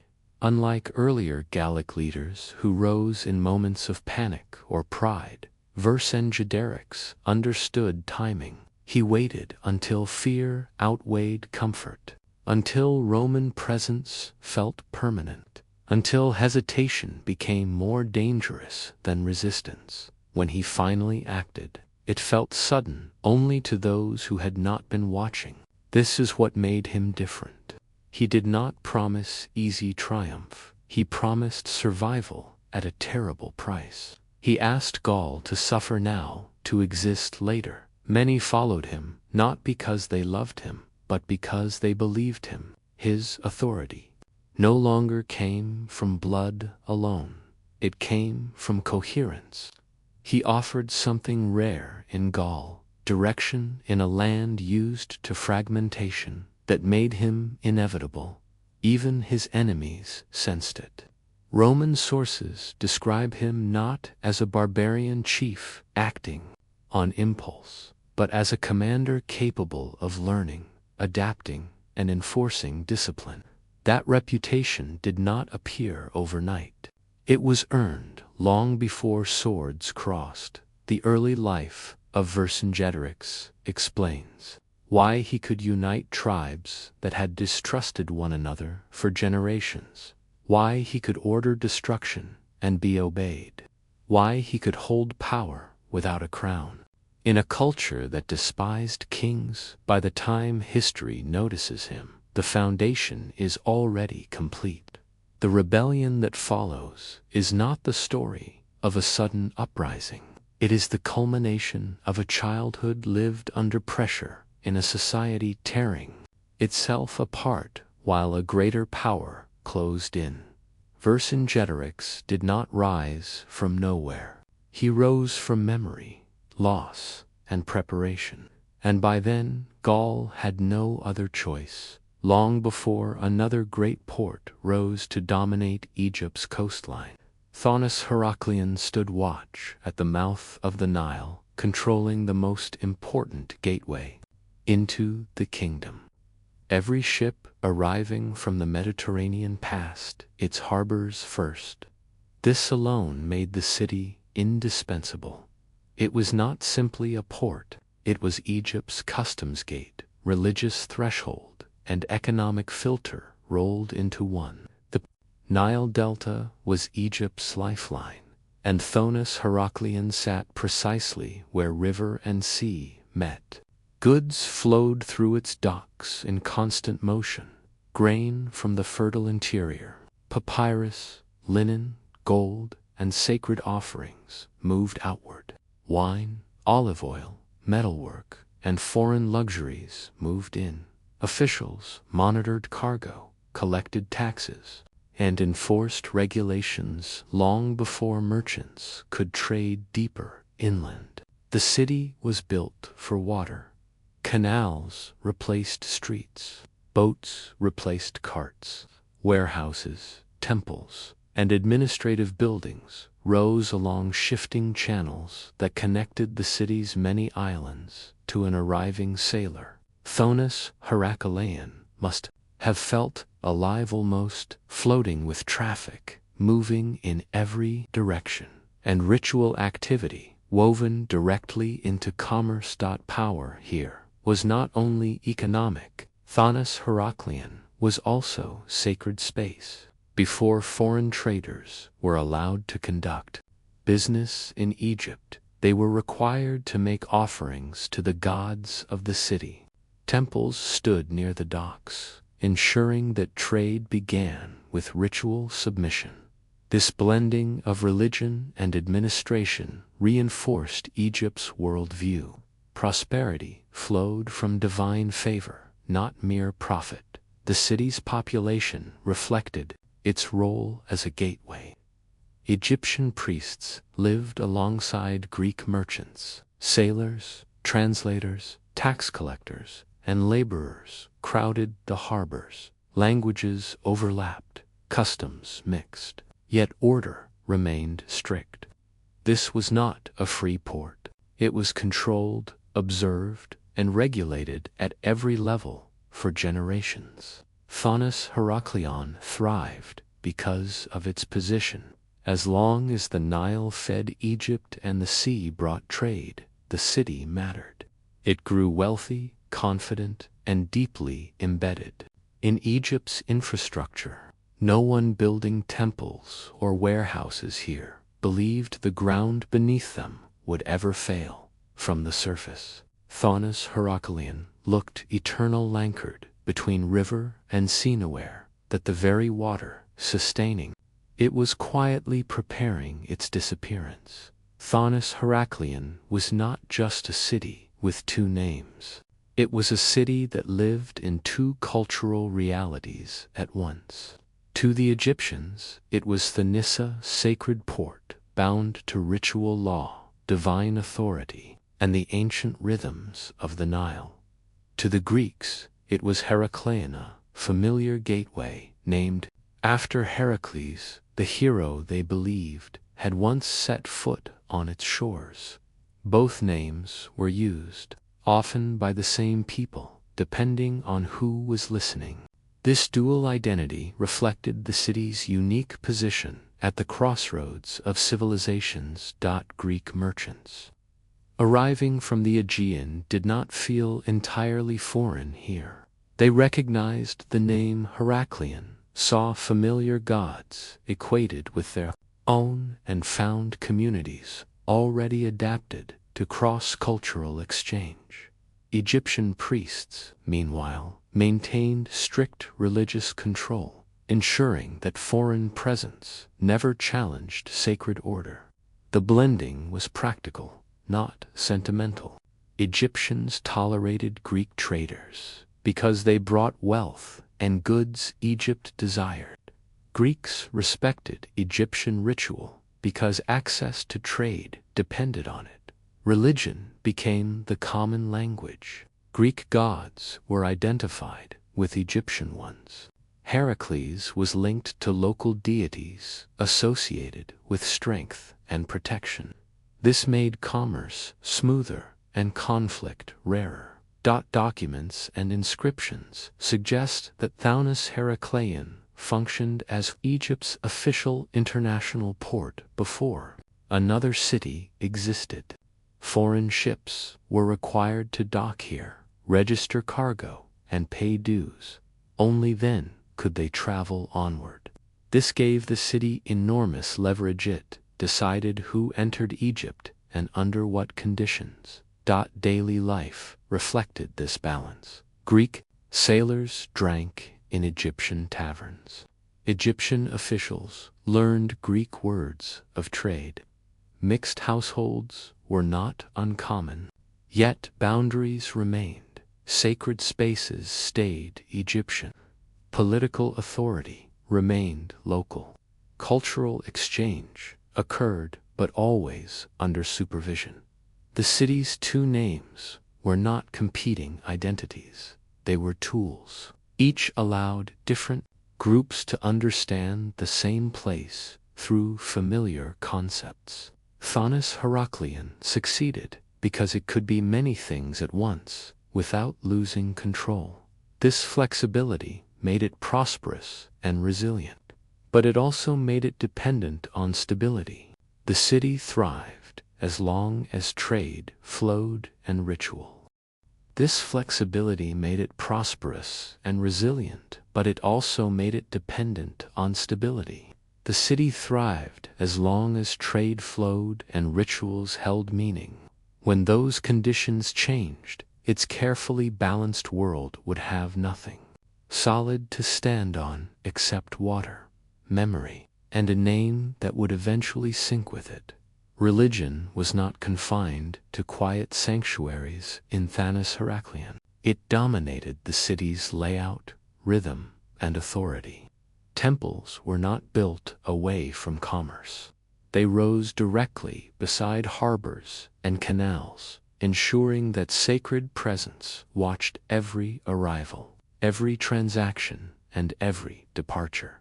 The most important sanctuary was dedicated to Amun-Grib, a local form of the powerful god Amen.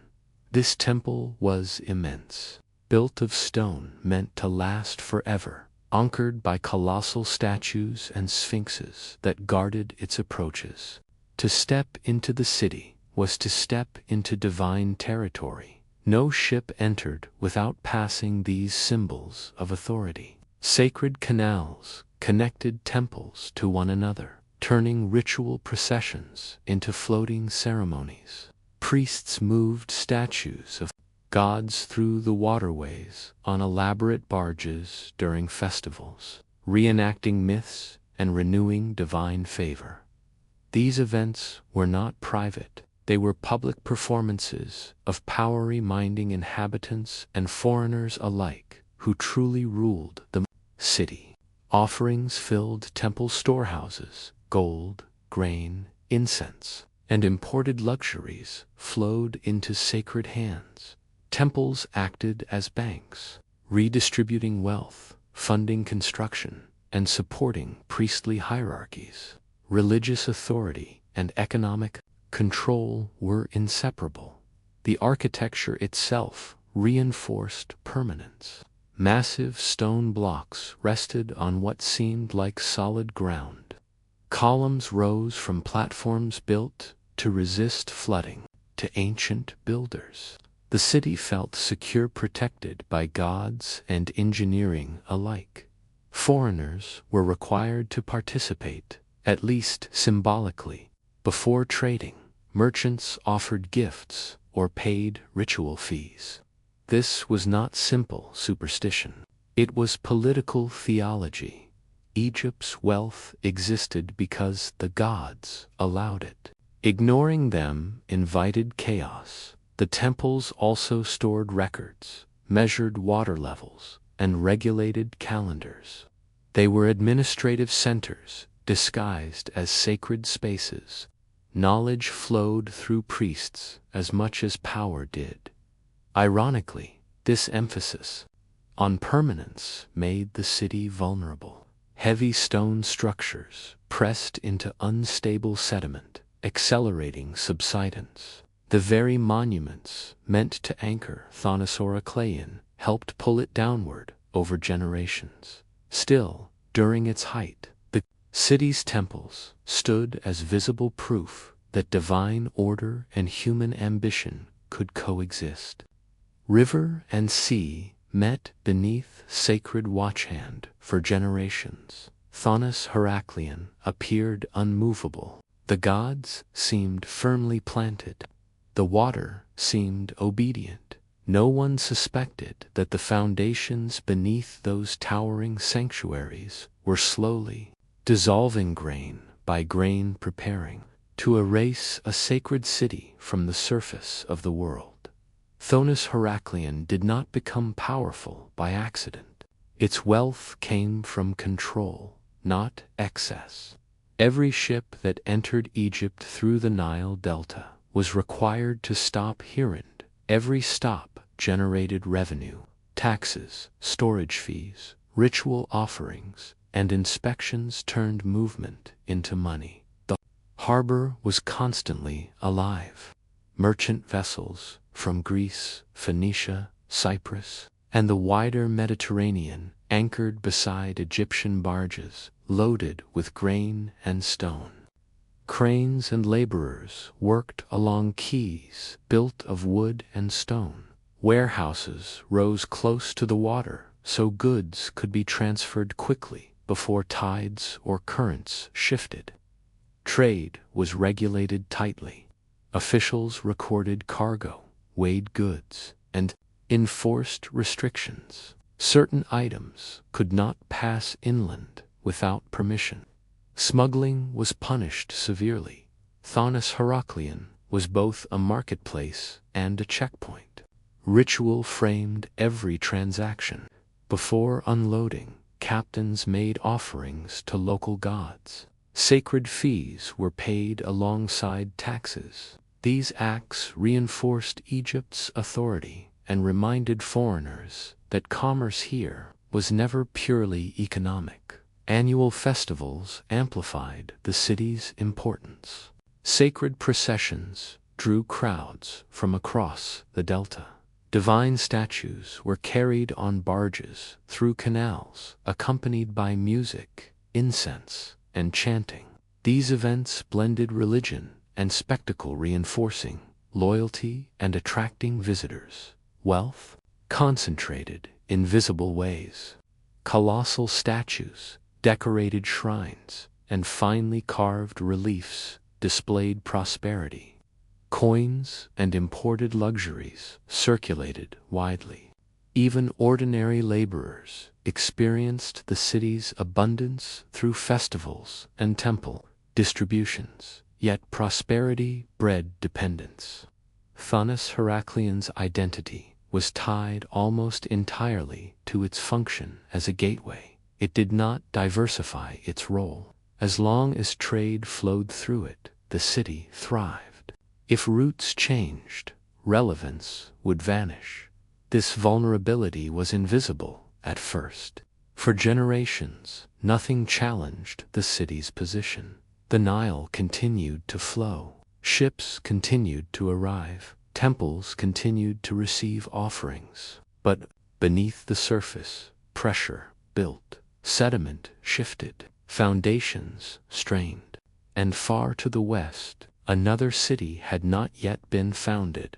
But the conditions for its rise were already forming. Thonos Heracleon stood at the peak of its influence, wealthy, sacred, and indispensable. It did not realize that its greatest strength, control of trade, would one day be transferred elsewhere, leaving its temples, harbors, and rituals without purpose, standing on ground that could no longer support them.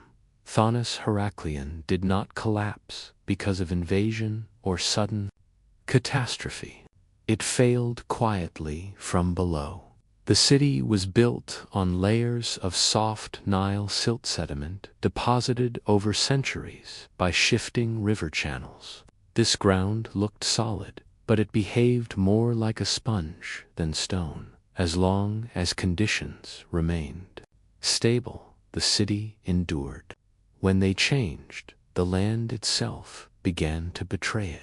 Earthquakes in the eastern Mediterranean periodically shook the delta.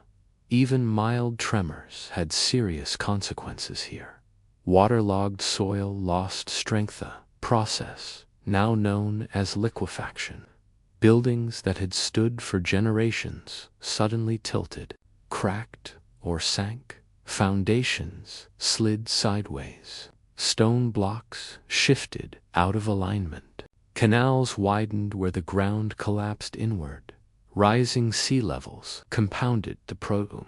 As the Mediterranean slowly encroached inland, salt water seeped into the delta's sediments, weakening them further. Flooding became more frequent. Neighborhoods closest to the coast suffered first. Streets turned into permanent waterways. Houses were abandoned, then swallowed. The weight of monumental architecture made everything worse. Temples and statues pressed downward relentlessly. Structures designed to last forever accelerated their own destruction. When the ground softened, heavy stone had nowhere to go but down. The process was gradual but relentless. One generation adapted, the next rebuilt. Canals were rerouted. Platforms were raised. Repairs were constant, expensive, and increasingly ineffective. Each fix bought time, not stability. People noticed. Priests interpreted disasters as divine warnings. Officials struggled to maintain infrastructure. Trade slowed as harbors became unreliable. Ships avoided shallower, shifting channels. Confidence eroded alongside the land. There was no single moment when Thonis Heracleon was declared doomed. Instead, the city faded in stages. Areas were abandoned quietly. Rituals moved elsewhere. Administration shifted inland. Stood increasingly isolated, surrounded by water and silence. Nature did not erase the city violently. It absorbed it. Stones slipped beneath mud. Statues toppled and disappeared. Temples sank intact, preserving their shape even as they vanished by the time the final structures went under. Thonis Heracleon was already a shadow of itself. The city that once controlled Egypt's gateway had become an inconvenience, then a memory. The ground had spoken slowly, patiently, and without drama, and eventually it won. As Thonis Heracleon weakened, the world around it changed. The city's decline did not occur in isolation. Political power, trade routes, and strategic priorities shifted, leaving the once essential port increasingly sidelined. The most decisive blow came not from nature, but from replacement. A new city was founded to the west, built on firmer ground, and designed with long-term expansion in mind. Its harbors were deep, protected, and better suited to large fleets. From the beginning, it was meant to be a capital, not merely a checkpoint. Trade followed stability. Merchants preferred reliable docks and predictable administration. Royal patronage flowed into the new city, drawing artisans, scholars, and officials. Customs duties were redirected. Religious prestige followed power, and Temples that once mattered in Thonis Heraclean lost influence. The old port struggled to compete. Its harbors silted, repairs grew more expensive. Each earthquake or flood pushed the city further toward irrelevance. Administrators relocated, priests followed. Rituals that once anchored identity moved inland or westward. This was not a dramatic abandonment. Families left gradually. Warehouses emptied. Temples fell silent. Boats bypassed familiar channels. What had been the gateway to Egypt became a backwater, then a hazard. Nature finished what politics began. Flooding erased remaining. Neighborhoods, canals merged with the sea. Buildings collapsed quietly beneath the waterline. The city slipped beneath the delta with no ceremony. By the early medieval period, Thonis Heraclean was gone. Its name survived in texts, but its location was lost.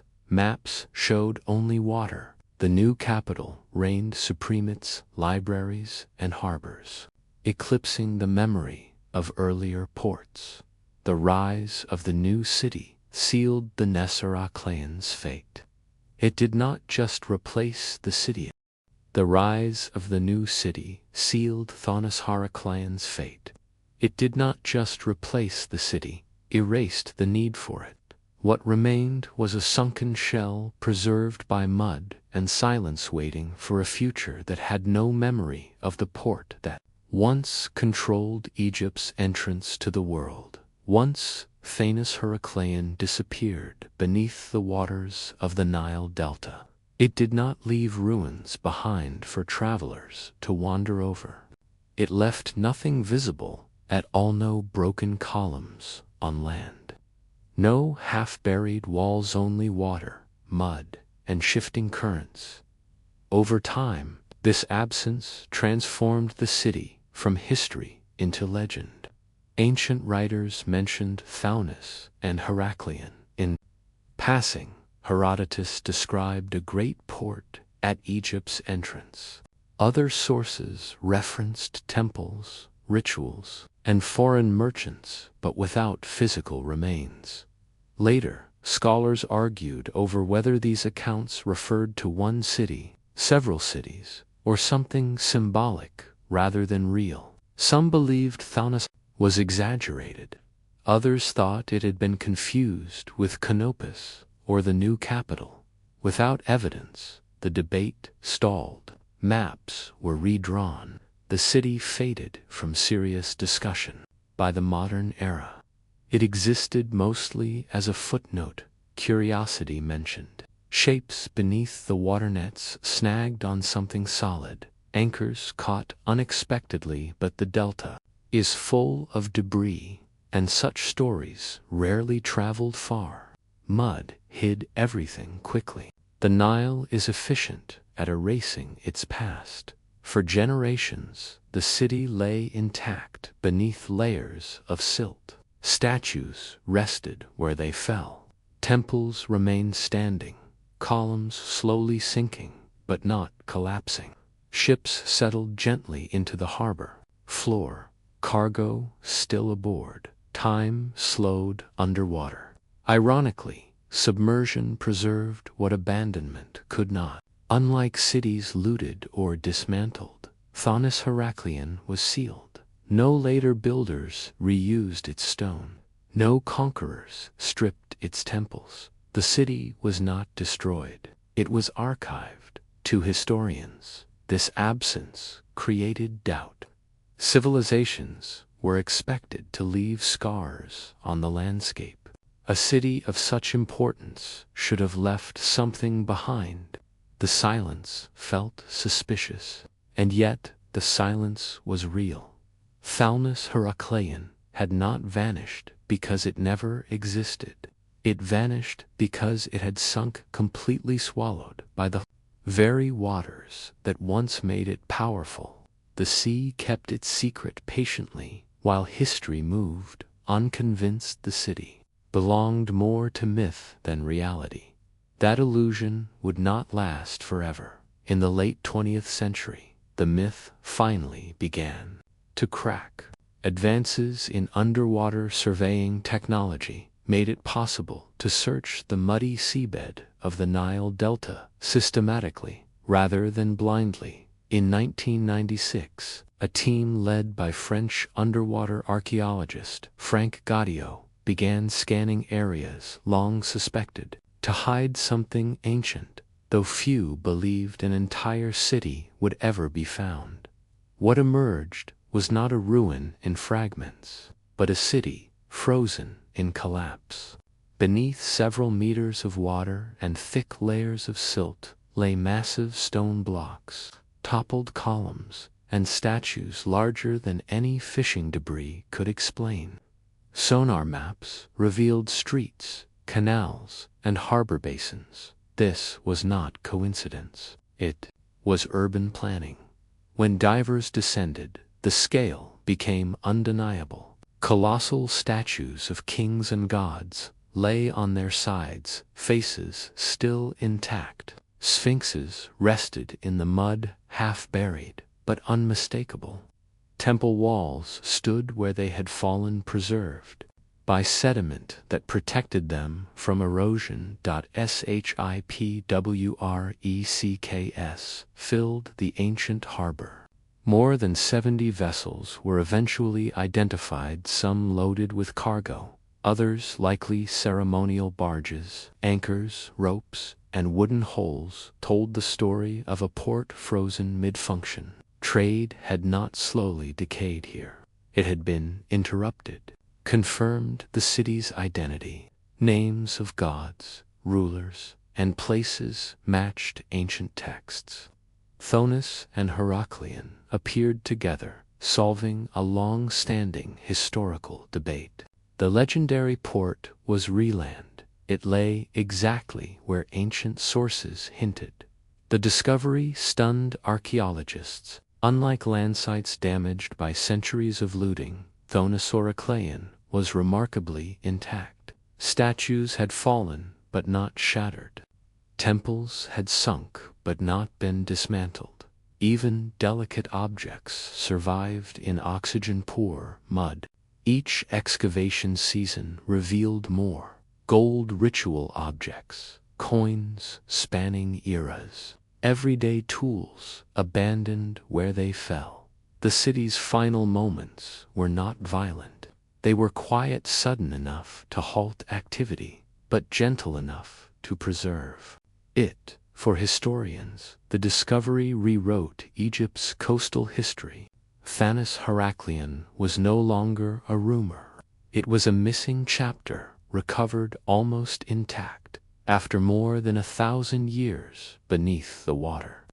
The city had finally resurfaced, not to return to life, but to speak again, stone by stone, from the seabed where it had waited patiently for memory to catch up.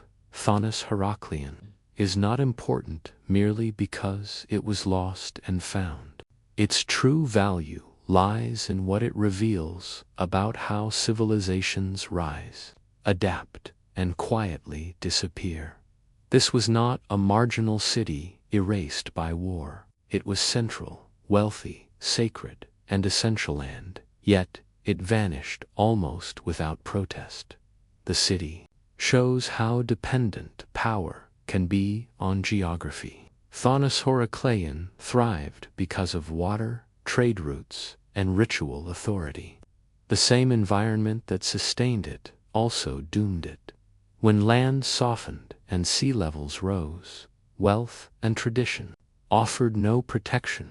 The gods were honored, the taxes paid, the rituals performed. Yet nature did not negotiate. It also reveals how fragile memory is. For centuries, scholars doubted the city's existence because nothing remained on land.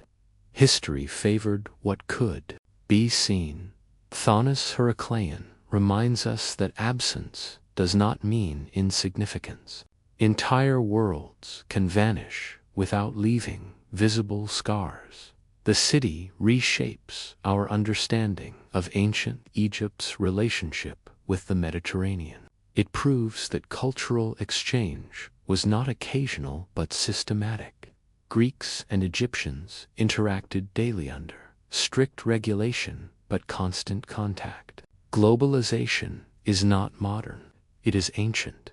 There is also a warning here. Thonis Heraclian did not collapse suddenly enough to inspire reform. Its decline was gradual, manageable, easy to postpone. Repairs were made, adjustments followed. Single disaster, forced evacuation. By the time abandonment became inevitable, it was already too late. Underwater preservation gives us a rare gift, a city unaltered by later generations. What we see is not rebuilt history, but interrupted life. Tools left behind, ships still moored, statues fallen where they stood. It is archaeology without overprinting. Today, Thonis Heraclian rests beneath shallow water, still largely unexplored. Most of the city remains untouched, sealed by silt. What has been uncovered is only a fraction of what exists. The sunken city teaches us humility. Civilizations do not always end in fire or conquest. Sometimes they sink quietly remembered only when technology and curiosity finally catch up. Thonis Heraclian ruled Egypt's gateway for centuries. Now it lies beneath it, preserved not by stone or memory, but by water waiting patiently beneath the delta, reminding us how easily permanence dissolves.